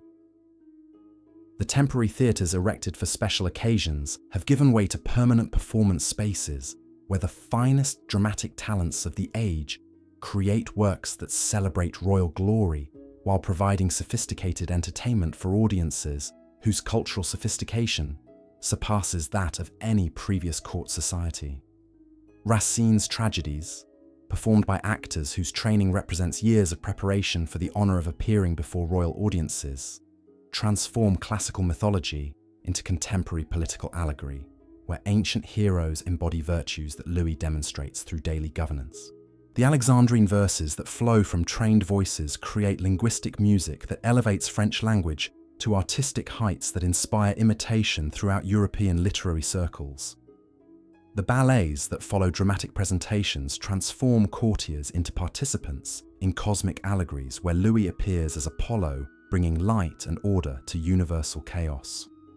These performances require months of rehearsal that occupy noble energies while creating shared experiences that bind court society together through common participation in artistic achievement that celebrates royal authority. The musical compositions created specifically for Versailles performances push instrumental and vocal techniques beyond previous limits, establishing French musical leadership that influences court entertainment throughout Europe. The orchestras assembled for royal concerts include musicians recruited from across the continent, creating international artistic communities whose presence at Versailles demonstrates French cultural magnetism. The supper that follows evening entertainments transforms dining into artistic performance, where culinary achievement matches the dramatic and musical presentations that precede it. The dishes, prepared by chefs whose reputations rest on their ability to create edible sculpture worthy of royal tables, arrive in processions that rival religious ceremonies in their solemn dignity. The table service, crafted by goldsmiths whose skills represent generations of accumulated expertise, reflects candlelight in patterns that seem to emanate from royal presence itself. Each plate, each goblet, each serving vessel represents artistic achievement that demonstrates French superiority in every form of human creativity. The wines, selected from vineyards throughout France and beyond, provide liquid accompaniment to conversations that range from literary criticism to diplomatic strategy, with Louis demonstrating the breadth of knowledge required for cultural as well as political leadership. His comments about vintage quality reveal understanding of agricultural science, while his observations about foreign wine production show familiarity with international commerce that serves French economic interests. The conversations that unfold during these intimate suppers address topics too sensitive for public discussion. allowing Louis to gather intelligence about court dynamics while providing trusted advisors with guidance about implementing policies that require careful coordination to avoid triggering opposition that could destabilize royal authority. The famous salon gatherings that emerged during this period create intellectual atmospheres where the finest minds of the age gather to discuss philosophy, science, and literature under royal patronage that elevates French cultural achievement to unprecedented heights. These intimate meetings produce ideas that influence European thought, while demonstrating royal commitment to intellectual progress that serves both practical and ceremonial purposes. The scientific discussions that Louis encourages reveal his understanding that technological advancement serves military and economic purposes, while providing cultural prestige that enhances French influence throughout European intellectual circles. The Academy of Sciences, established under royal patronage, attracts scholars from across Europe whose presence at French court demonstrates intellectual magnetism that complements political and military power. The midnight hours bring Louis to private chambers where he continues the correspondence and administrative work that maintains French supremacy despite the elaborate ceremonial demands that fill his public hours. His private study, illuminated by candles whose steady flames create pools of warm light, in chambers where the future of European civilization takes shape through royal decisions, becomes the nerve center from which absolute monarchy directs French policy. The diplomatic dispatches that arrive throughout the night provide constant updates about European political developments that require French response, from Spanish military preparations along contested frontiers to English naval activities that threaten French commercial interests. Louis reads these reports with the careful attention of someone who understands that royal authority depends on superior information as much as military strength. The provincial reports that reach royal attention during these quiet hours reveal the daily reality of governing France's diverse territories, from tax collection challenges in northern provinces to religious tensions in southern regions where Protestant minorities require careful management to prevent civil disturbances that could provide opportunities for foreign intervention. The financial documents that Louis reviews with trained expertise reveal the enormous costs associated with maintaining royal magnificence while supporting military forces and diplomatic activities that protect French interests throughout Europe. The balance between expenditure and revenue requires constant adjustment to ensure that royal splendor serves political purposes without creating economic instability that could undermine the foundations of absolute monarchy.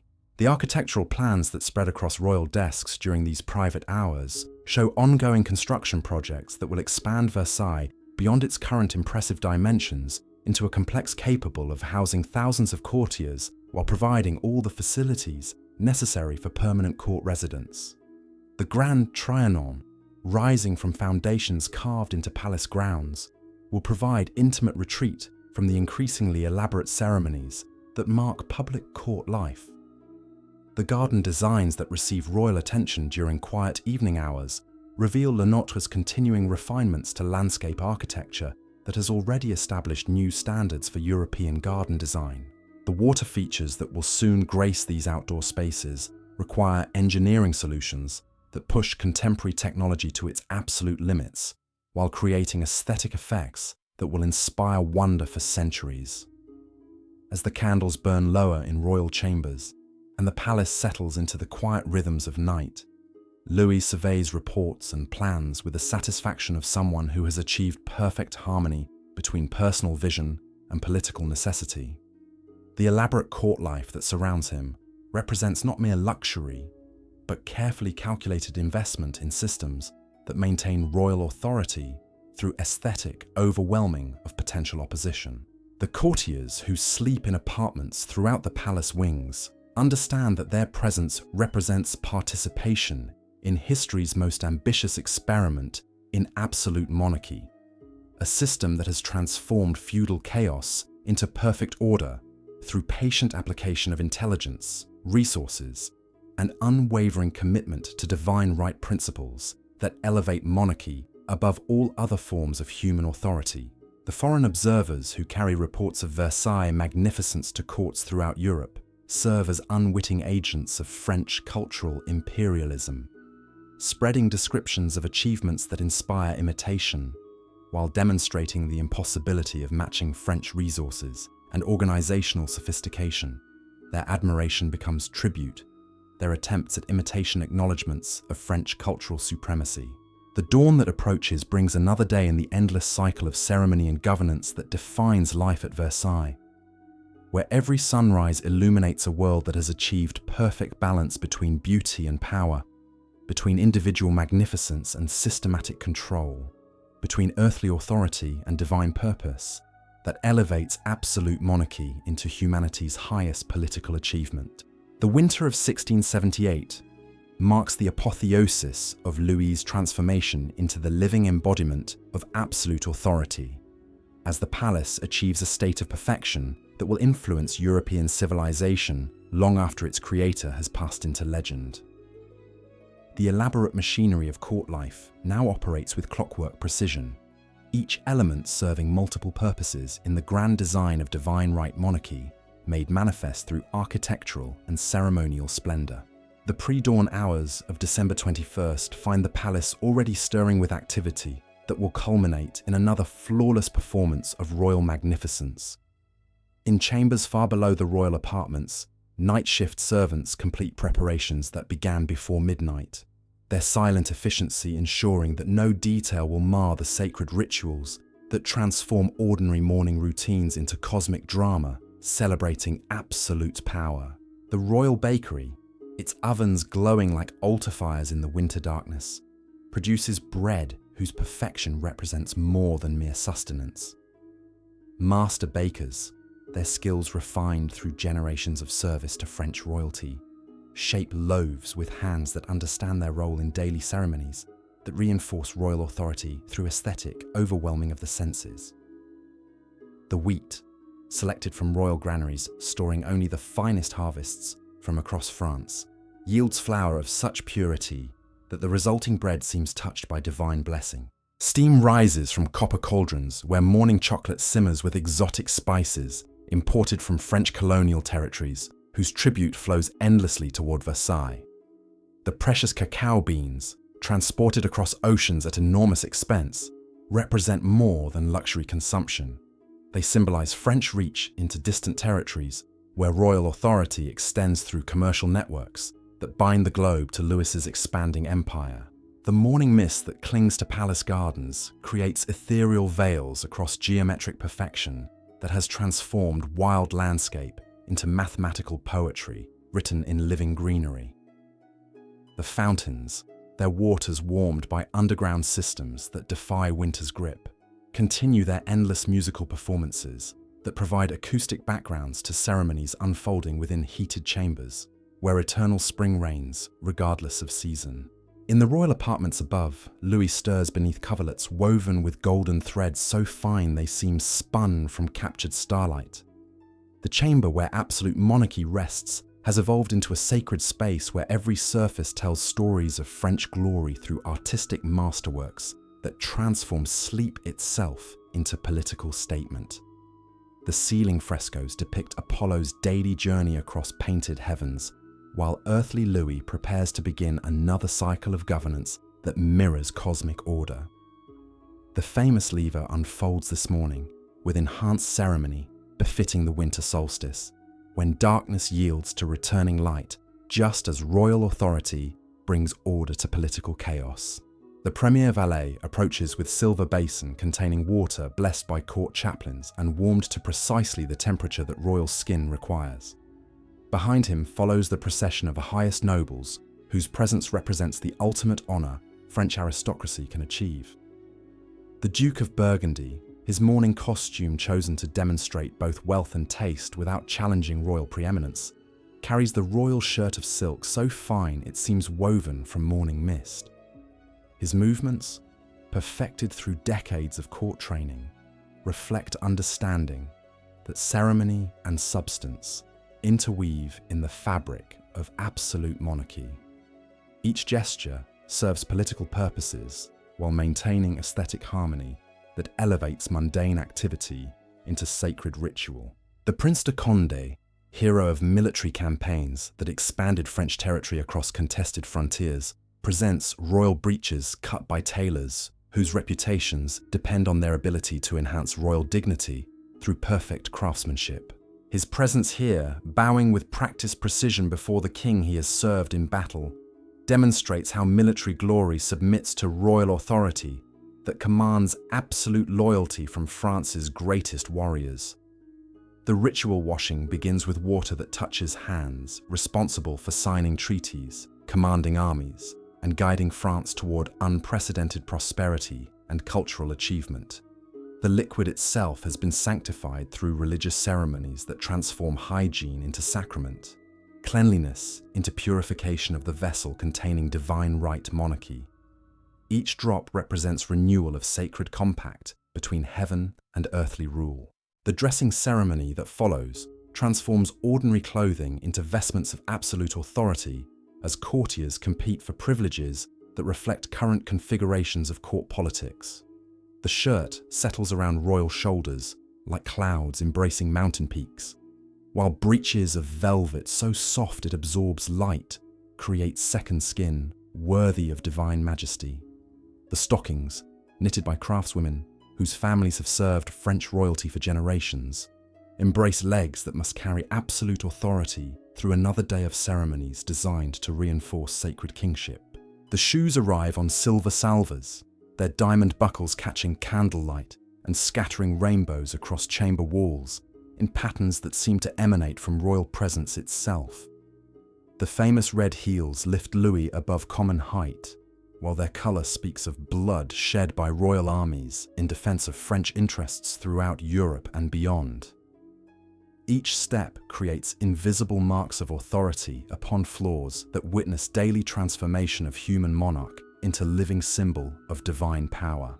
The mourning coat, its embroidery depicting scenes of royal triumph through mythological allegory that presents Louis as Apollo bringing civilization to barbarous lands, settles around shoulders that bear responsibility for governing the most powerful nation in Europe.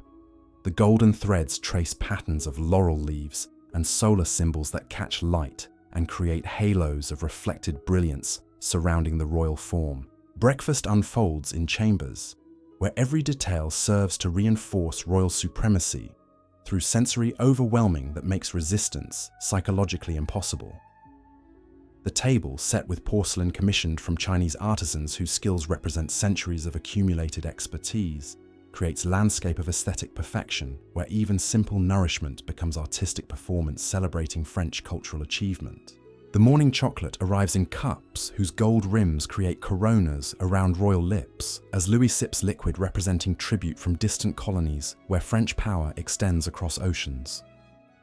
The pastries, shaped by master bakers into architectural miniatures that mirror palace proportions, crumble at royal touch to release flavors, speaking of sugar plantations, and spice roots acknowledging French commercial dominance. During this sacred meal, ministers present daily business with reports revealing French authority extending across continental territories and into regions acknowledging royal supremacy through tribute, alliance, or conquest.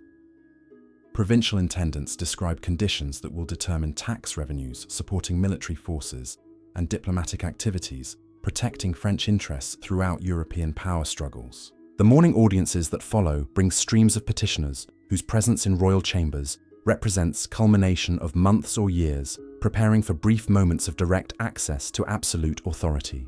The Duke of Lorraine approaches with measured steps, reflecting lifetime training in court protocol. His petition regarding territorial disputes, requiring royal wisdom to resolve conflicts that lesser authorities cannot address. The Duchess de Fontanges, her mourning costume chosen to demonstrate both respect and refined taste, presents concerns about cultural institutions requiring royal patronage to maintain French intellectual leadership throughout European scholarly circles. Her words, selected with careful precision, fall into sacred silence surrounding royal presence like incense around altar flames. The morning councils that conclude these audiences unite France's finest administrative minds for discussions shaping policy affecting millions of subjects while influencing European power balances. The chamber where these meetings unfold features walls decorated with maps revealing territories, acknowledging French supremacy, from Rhine frontiers to Mediterranean ports, serving French commercial interests. Louis presides with authority matured through decades of personal governance, his questions revealing understanding surpassing ministers who have devoted careers to specific administrative areas.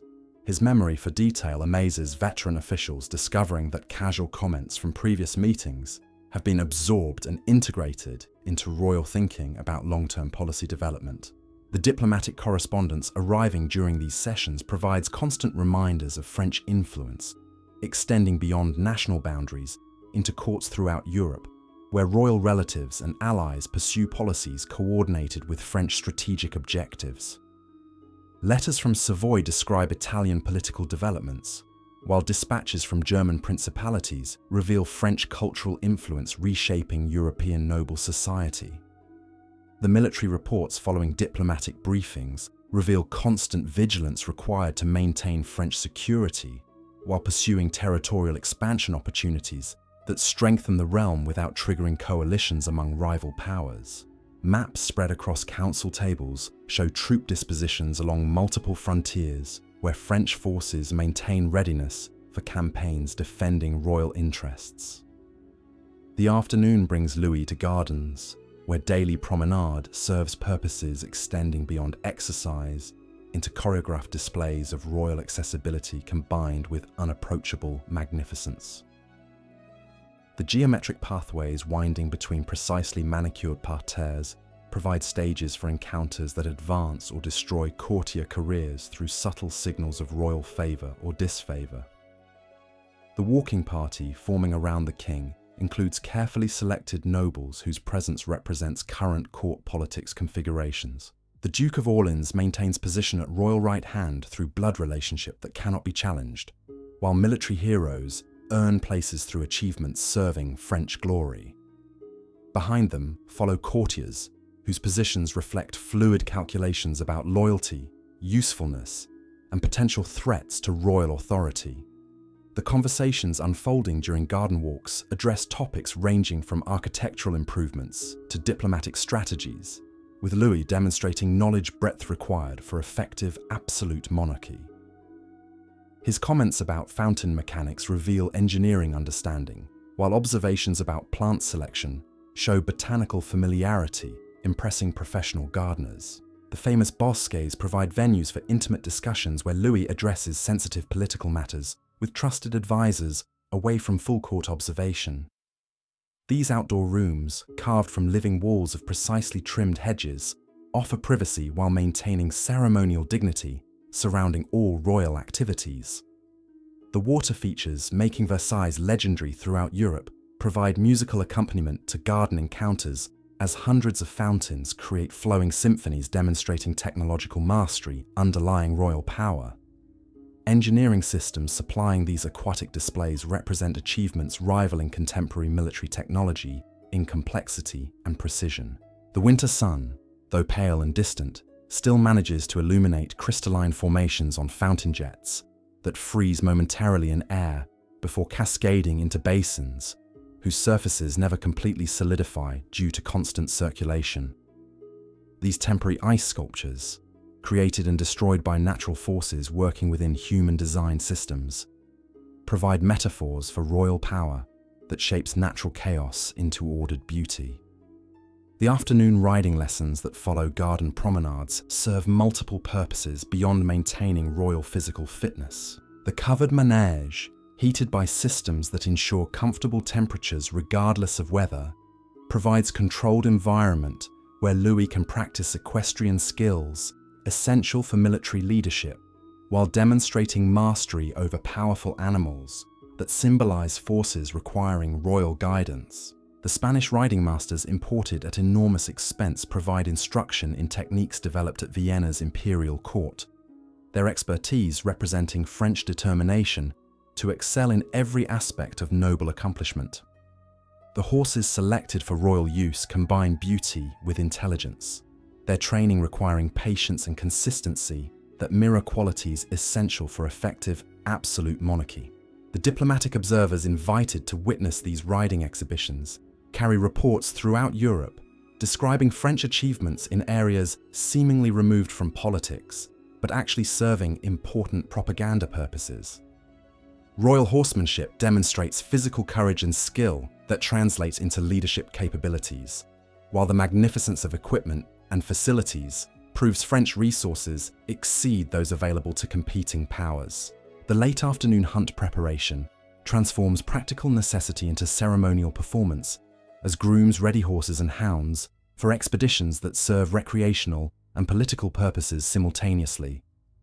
The master of the horse inspects equipment meeting standards surpassing military campaigns, understanding that foreign ambassadors accompanying today's hunt will report French magnificence serving diplomatic objectives. The hunting party, assembling in palace courtyards, represents carefully chosen cross-section of European nobility whose presence serves multiple diplomatic functions. Ambassadors from various courts ride mounts selected to complement their national pride without overshadowing royal magnificence, their participation creating opportunities for informal negotiations that formal diplomatic channels cannot accommodate. The Venetian envoy, his costume reflecting Mediterranean elegance adapted to northern climate, carries messages regarding commercial agreements that could strengthen French influence in Italian territorial disputes. His presence at royal recreations signals ongoing discussions about trade privileges that benefit French merchants while advancing political objectives throughout Italian peninsula. The Polish ambassador, mounted on stallion, whose bloodlines trace to Eastern European breeding programs, represents complex negotiations about succession questions that could either strengthen French influence in Eastern Europe or create opportunities for Austrian expansion, threatening French strategic interests. The hunt itself unfolds according to protocols evolved through centuries of royal refinement, each element serving purposes extending beyond game pursuit into demonstrations of royal mastery over natural and human forces. The beaters driving quarry toward royal hunters move with military precision through forests where every pathway has been mapped for optimal conditions. The pack responds to horn signals with immediate obedience mirroring courtier reactions to royal commands, their pursuit through undergrowth representing systematic elimination of threats to established order. The final capture becomes elaborate ceremony where specific nobles receive roles reflecting current standing in royal estimation. The return to palace unfolds as triumphant procession, where hunting success demonstrates divine favor extending beyond sport into governmental effectiveness. The game presented by servants provides evening dinner, while symbolizing royal dominance over natural forces serving as political allegories. The evening entertainments concluding each day have evolved into artistic achievements, establishing French cultural leadership throughout European civilization. The permanent performance spaces where dramatic talents create works celebrating royal glory provide sophisticated entertainment for audiences whose cultural sophistication surpasses previous court societies. The New Tragedy by Racine, performed by actors trained specifically for royal presentation, transforms contemporary political situations into classical allegory, where ancient heroes embody virtues that Louis demonstrates through daily governance. The Alexandrine verses flowing from trained voices create linguistic music, elevating French language to artistic heights, inspiring imitation throughout European literary circles. The ballet following dramatic presentation transforms courtiers into cosmic allegory participants, where Louis appears as Apollo bringing universal order. These performances require months of rehearsal occupying noble energies, while creating shared experiences, binding court society through common artistic achievement, celebrating royal authority. The musical compositions created for Versailles push instrumental techniques beyond previous limits, establishing French musical leadership influencing court entertainment throughout Europe. The orchestras assembled for royal concerts include musicians recruited internationally, creating artistic communities demonstrating French cultural magnetism complementing political power. The supper following entertainment transforms dining into artistic performance, where culinary achievement matches preceding dramatic presentations. Dishes prepared by chefs, whose reputations rest on creating edible sculpture, arrive in processions, rivaling religious ceremonies in solemn dignity. The conversation, ranging from literary criticism to diplomatic strategy, reveals Louis's knowledge breadth required for cultural and political leadership. His vintage quality comments show agricultural understanding, while foreign wine observations demonstrate commercial familiarity serving French economic interests. The salon gatherings emerging during this period create intellectual atmospheres where the age's finest minds discuss philosophy and science, under royal patronage, elevating French cultural achievement to unprecedented heights. These intimate meetings produce ideas influencing European thought, while demonstrating royal commitment to intellectual progress. The midnight hours bring Louis to private chambers, where correspondence and administrative work maintain French supremacy despite elaborate ceremonial demands filling public hours. His study, illuminated by steady candle flames creating warm light pools, becomes the nerve center directing absolute monarchy's French policy. The diplomatic dispatches arriving throughout night provide constant European political development updates requiring French response. From Spanish military preparations to English naval activities threatening French commercial interests. Louis reads these reports understanding that royal authority depends on superior information as much as military strength. The architectural plans spreading across royal desks show ongoing construction projects expanding Versailles beyond current dimensions into complexes housing thousands, while providing all facilities necessary for permanent court residence. The Hall of Mirrors, nearing completion after years of meticulous craftsmanship, will soon provide the ceremonial heart where diplomatic receptions unfold, surrounded by reflections multiplying royal splendor infinitely. As winter deepens around the palace and candlelight creates golden islands of warmth in chambers where European civilization's future takes shape through royal decisions, Louis surveys his achievement with quiet satisfaction. The elaborate court life surrounding him represents not mere luxury, but calculated investment in systems maintaining royal authority through aesthetic overwhelming of potential opposition, ensuring that absolute monarchy will endure as humanity's highest political achievement. The Hall of Mirrors nears completion as winter deepens into 1681. Its 17 mirror-clad arches preparing to reflect not just candlelight, but the very essence of absolute power made manifest through architectural genius. The gallery stretches 240 feet through the heart of the palace, its mirrors positioned to capture light from the garden windows and multiply it infinitely, creating an optical illusion that transforms finite space into boundless magnificence. The master glaziers working on this unprecedented project represent the pinnacle of European craftsmanship, their skills refined through generations of service to discerning patrons who demanded perfection in every detail. Each mirror requires weeks of patient polishing to achieve the flawless surfaces that will reflect royal ceremonies with crystal clarity.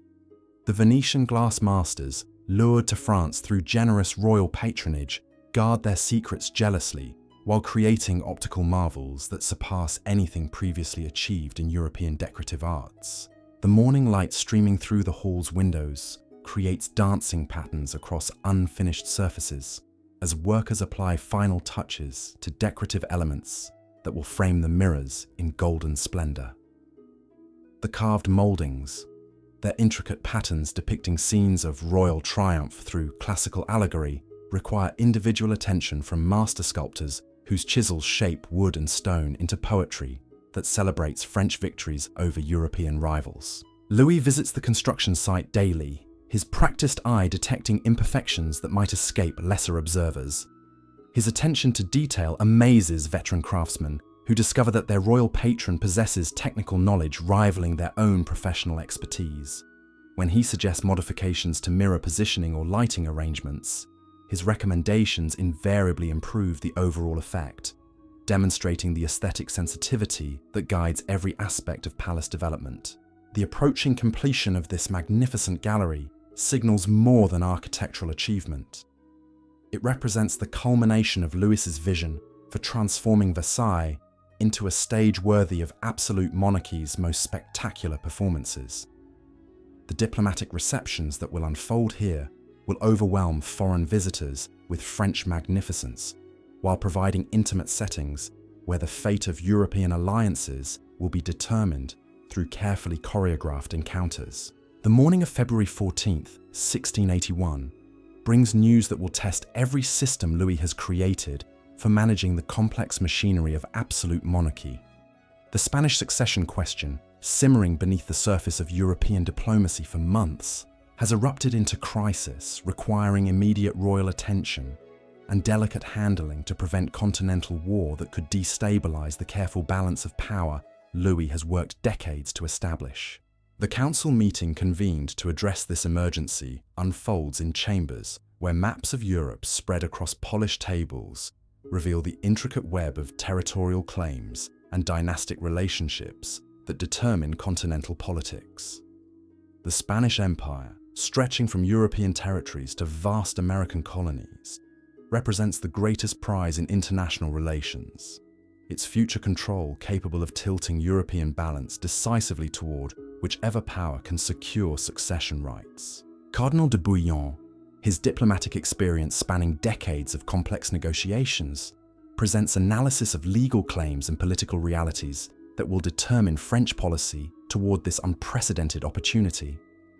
His words, chosen with careful precision to convey both urgency and optimism, outline scenarios where French influence could expand dramatically through skillful manipulation of succession laws that favor royal relatives with legitimate claims to Spanish territories.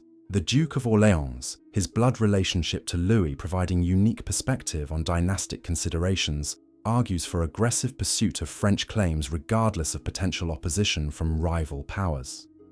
His enthusiasm for territorial expansion reflects the confidence of someone who has witnessed French military success in previous conflicts and believes that royal authority can overcome any coalition of enemies. But Louis listens to these arguments with the caution of someone who understands that premature action could trigger European war before France has completed preparations necessary for successful military campaigns across multiple frontiers simultaneously. The Spanish succession represents opportunity, but also enormous risk that requires careful calculation of costs and benefits before committing French resources to potentially devastating conflict.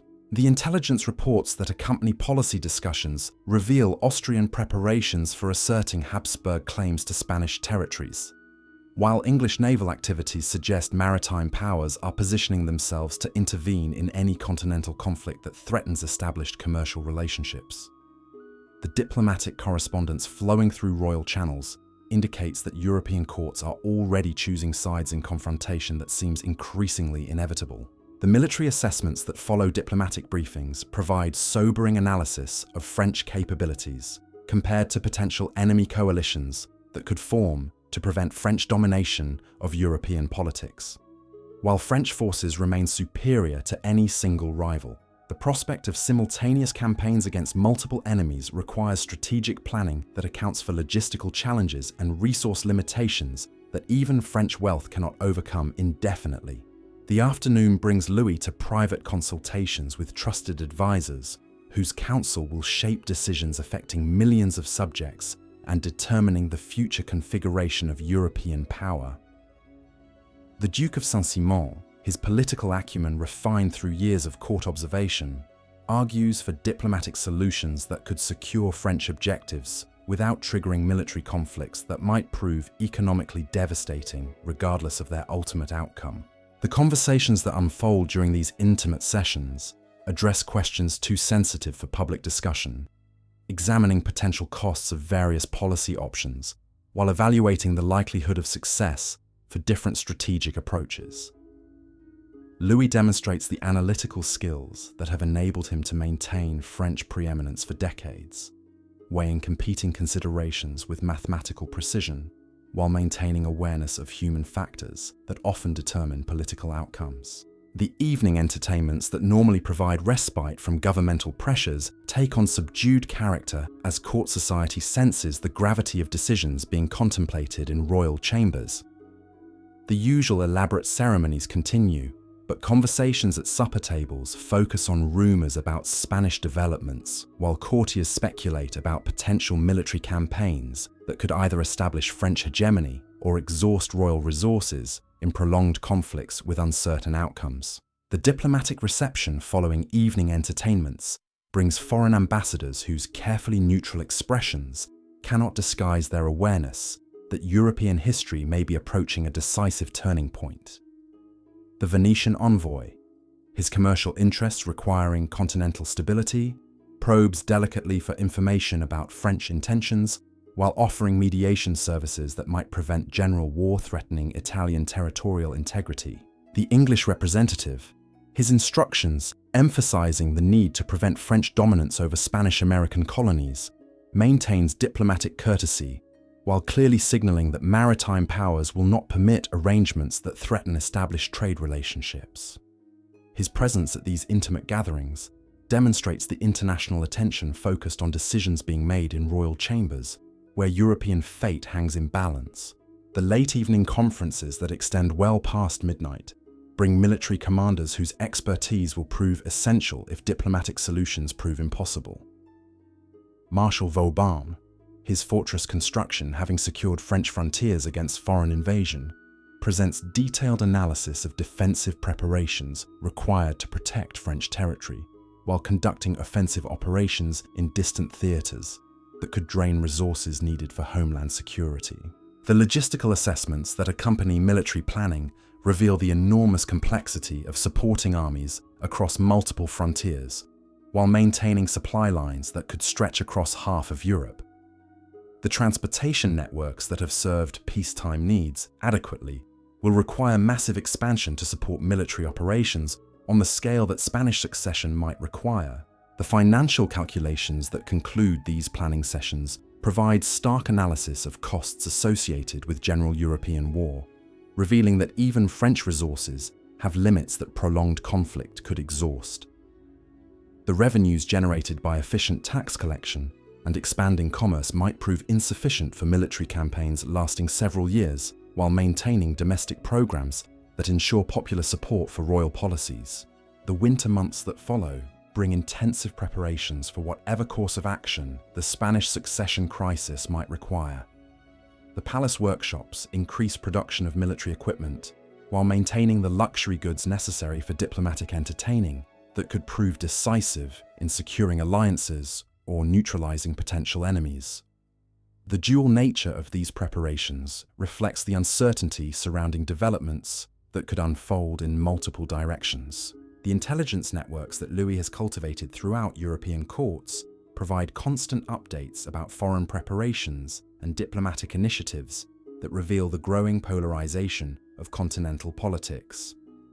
Spanish court factions maneuver for advantage, while Austrian agents work to secure Habsburg claims, and English diplomats seek arrangements that protect maritime commercial interests threatened by potential French expansion. The spring of 1681 brings tentative diplomatic overtures from various European powers seeking to influence French policy toward the Spanish succession through offers of alliance or threats of opposition that reveal the high stakes involved in decisions still being contemplated in royal chambers.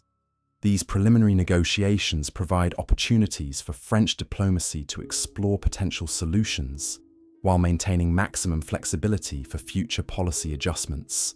The garden promenades that resume with warmer weather provide settings for informal diplomatic conversations, where sensitive topics can be addressed without the formal protocols that limit discussion in official audiences.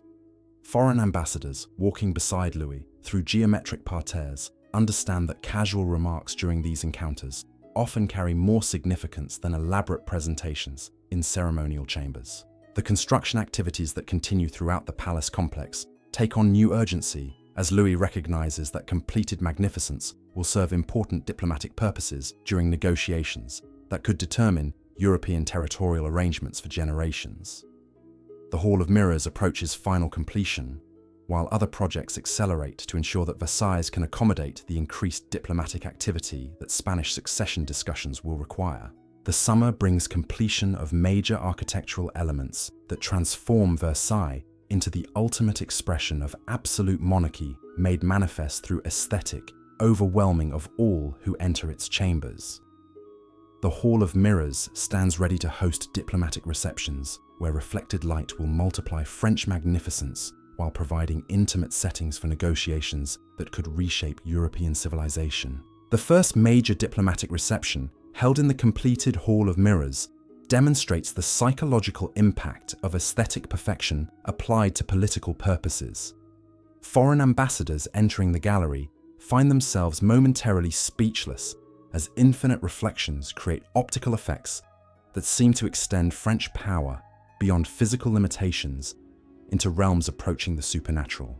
The Spanish ambassador, his mission focused on securing French support for arrangements that could prevent European war, finds his negotiating position subtly undermined by surroundings that demonstrate French resources and cultural sophistication exceeding anything available to Spanish court. His carefully prepared arguments pale beside visual evidence of French superiority in every aspect of civilized achievement. The Austrian envoy, representing Habsburg claims that challenge French objectives, discovers that formal diplomatic protocols take on different character when conducted surrounded by reflections that multiply royal presence infinitely, while creating acoustic effects that make every word echo with enhanced authority. His mission becomes more difficult as aesthetic factors influence psychological dynamics of international negotiation. The evening concerts that follow diplomatic sessions provide opportunities for cultural display that reinforces political messages conveyed through formal negotiations. The musical compositions performed by orchestras assembled from across Europe demonstrate French cultural magnetism, while creating emotional atmospheres that influence foreign representatives' receptivity to French proposals. The autumn months bring intensification of diplomatic activity, as European powers recognize that Spanish succession questions require resolution before winter conditions limit military options for the following year. The negotiations that unfold in Versailles chambers will determine whether continental peace can be maintained through compromise or whether general war becomes inevitable despite everyone's desire to avoid such catastrophic outcomes. The October hunting expeditions provide final opportunities for informal diplomacy before formal decisions must be made about Spanish succession arrangements. The foreign ambassadors accompanying royal hunts understand that their participation in these recreational activities creates personal relationships that could influence their government's policies toward whatever solutions emerge from ongoing negotiations. The winter preparations that begin as 1681 draws toward its close reflect the dual nature of Louis's position as he prepares for either diplomatic triumph or military conflict that could define the remainder of his reign. The palace systems that have evolved to support elaborate court ceremonial must expand to accommodate increased diplomatic activity while maintaining readiness for potential transition to wartime conditions that could transform Versailles from cultural center into military headquarters. The year ends with Spanish succession questions still unresolved, but with Versailles established as the undisputed center of European diplomatic activity, where the continent's future will be determined through negotiations conducted in chambers whose magnificence demonstrates that absolute monarchy has achieved perfect harmony between aesthetic beauty and political power, creating environments where resistance becomes psychologically impossible, and French leadership appears as natural as sunrise over geometric gardens, where human reason has imposed perfect order upon natural chaos. The courtiers who participate in these historic negotiations understand that they witness the culmination of Louis's transformation from vulnerable young monarch into the Sun King, whose radiance illuminates European civilization, while establishing patterns of absolute authority that will influence political development for centuries after the elaborate ceremonies of Versailles have passed into legend, leaving behind architectural monuments to the proposition that human greatness can achieve immortality through perfect synthesis of personal vision and political necessity, applied with unwavering determination across decades of patient construction that transforms individual ambition into enduring civilization that elevates humanity toward its highest possible achievements. The dawn of 1682 finds Louis contemplating a decision that will cement his legacy as the architect of absolute monarchy's most perfect expression. The moment has arrived to abandon Paris entirely, to make Versailles not merely a retreat or ceremonial stage, but the beating heart of French governance itself. This unprecedented move will transform his architectural dream into political reality, creating the first truly permanent court in European history. The morning mist clings to the palace gardens as royal secretaries prepare the proclamation that will reshape French civilization. In chambers where candlelight dances across polished marble, scribes work with quills dipped in ink mixed with gold dust, their careful lettering creating documents that will summon the entire French government to permanent residence at Versailles. The words they inscribe carry weight beyond their simple meaning, for they announce the birth of a new form of monarchy that will influence European politics for generations. The Great Migration begins in spring, as thousands of courtiers abandon their Parisian hotels to establish permanent residences within the expanding palace complex. Coaches loaded with family treasures lumber along roads that groan under unprecedented traffic, while wagons carrying furniture, artwork, and personal belongings create processions that stretch for miles across the French countryside. The nobility of France moves en masse toward their new permanent home, understanding that proximity to royal power now requires complete geographical commitment. The Duke of Saint-Simon oversees the relocation of his family's ancestral collections, his servants carefully packing portraits of deceased relatives who seem to watch with painted eyes as their earthly possessions journey toward uncertain futures at court.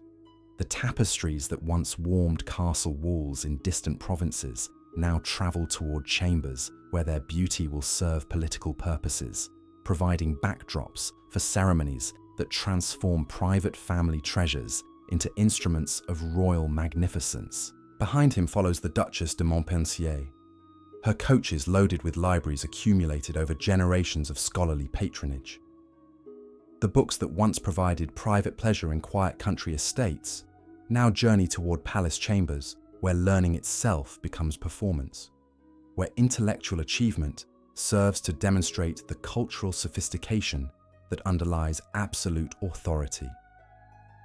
The logistical challenges of accommodating thousands of permanent residents strain even Versailles' impressive infrastructure to its limits. New kitchens spring up in basement chambers to feed the expanding population, while laundries work around the clock to maintain the pristine appearance that court life demands. The palace becomes a city unto itself, complete with workshops, stables, and service areas that rival major urban centers in their complexity and population. The morning routines that once served a traveling court must adapt to the realities of permanent residence, where every detail of daily life unfolds under constant observation from hundreds of fellow courtiers. The simple act of walking from apartment to chapel becomes political theatre as nobles encounter rivals and allies in corridors that serve as stages for endless dramas of advancement and decline. Louis observes these adjustments with satisfaction, understanding that permanent residence serves his deepest political objectives by making court life so demanding and expensive that potential opposition exhausts itself in ceremonial competition. The nobles who might once have challenged royal authority now devote their energies to maintaining positions within hierarchies so complex that navigation requires constant attention and enormous financial resources. The Duke of Burgundy discovers that his apartment's location relative to royal chambers carries significance he never anticipated, as courtiers calculate distances in terms of political proximity rather than mere physical measurement.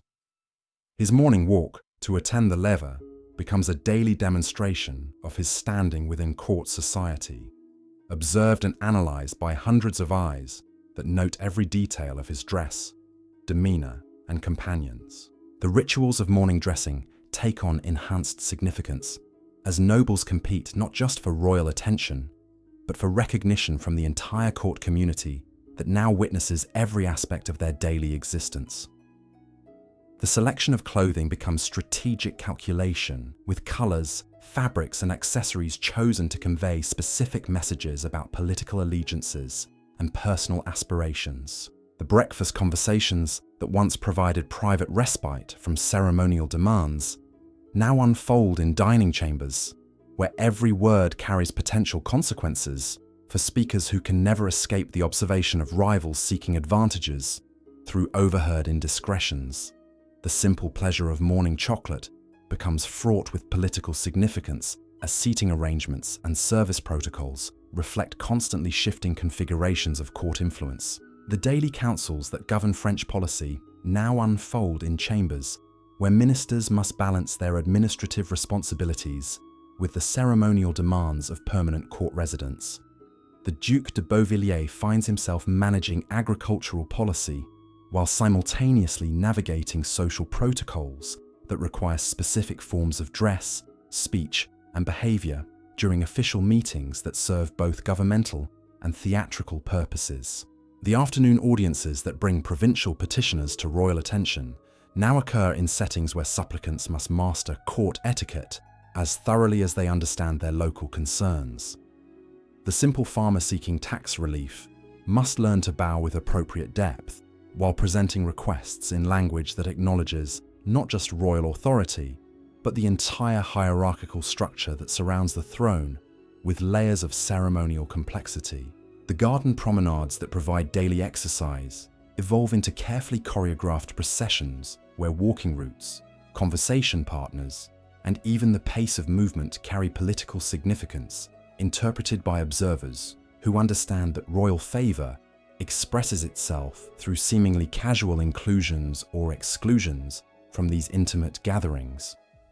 The famous parterres become outdoor theatres, where courtiers perform their roles in the endless drama of absolute monarchy, their movements across geometric pathways creating living tableaux that celebrate royal authority, while providing entertainment for audiences that include foreign diplomats, reporting French magnificence to governments throughout Europe. The water features that have made Versailles legendary throughout European civilization provide acoustic accompaniment to conversations where state secrets mingle with personal gossip in exchanges that could influence everything from military campaigns to marriage alliances. The sound of flowing fountains creates privacy, while their engineering complexity demonstrates technological mastery that reinforces political dominance. The evening entertainments that once marked special occasions now become daily necessities, as permanent court residence requires constant diversions to occupy noble energies that might otherwise focus on political resistance. The theatres that host these performances must accommodate audiences whose attention spans have been shortened by lives of constant stimulation and whose critical faculties have been dulled by endless exposure to magnificence. The new comedy by Molière, performed in chambers where reflected candlelight creates intimate atmospheres despite enormous audiences, provides social commentary that serves royal purposes by ridiculing aristocratic pretensions while celebrating the wisdom that guides royal policy. The laughter that greets satirical portraits of noble folly reinforces royal authority by making opposition appear ridiculous rather than threatening. The musical performances that follow dramatic presentations transform courtiers into participants in harmonic experiences that create emotional bonds among audience members while reinforcing their shared subjugation to royal authority. The compositions written specifically for Versailles performances push both instrumental and vocal techniques beyond previous limits, while creating acoustic effects that seem to emanate from the palace architecture itself. The supper conversations that conclude each day now unfold in dining chambers, where the most sensitive political discussions must navigate social protocols that prevent frank exchange of opinions about policies that affect millions of subjects throughout the French Empire. The elaborate table service provides distraction from serious conversation while creating opportunities for coded communications that skilled courtiers learn to interpret with microscopic precision. The midnight conferences that once provided respite from ceremonial demands now occur in chambers where even private consultations unfold against backgrounds of constant court observation. Louis must balance his need for honest counsel with the reality that permanent residence makes genuine privacy almost impossible to achieve, creating new challenges for effective governance within systems designed primarily for aesthetic and ceremonial purposes. The diplomatic receptions that determine European policy now benefit from settings where foreign representatives find themselves overwhelmed by magnificence that serves clear political purposes. The Hall of Mirrors provides venues for negotiations where reflected light multiplies French grandeur while creating psychological pressures that influence international agreements through aesthetic rather than military means. The Venetian ambassador, his commercial interests requiring careful attention to French territorial ambitions, discovers that formal diplomatic protocols take on different character when conducted in chambers where every surface celebrates royal victory over European rivals. His negotiating position weakens subtly as environmental factors reinforce French arguments through constant visual reminders of superior resources and cultural achievement. The winter months that follow the Great Migration bring the first full season of truly permanent court residence, testing systems that must provide for thousands of inhabitants while maintaining the appearance of effortless magnificence that absolute monarchy requires. The heating arrangements that seemed adequate for occasional visits prove insufficient for year-round occupation, leading to innovations in domestic technology that will influence architecture throughout Europe. The social dynamics that emerge during this first winter of permanent residence create cultural patterns that will define European aristocratic behavior for generations. The competition for royal attention that develops among courtiers seeking advancement creates psychological pressures that transform personal relationships into political calculations, where friendship becomes strategic alliance and romance serves dynastic purposes.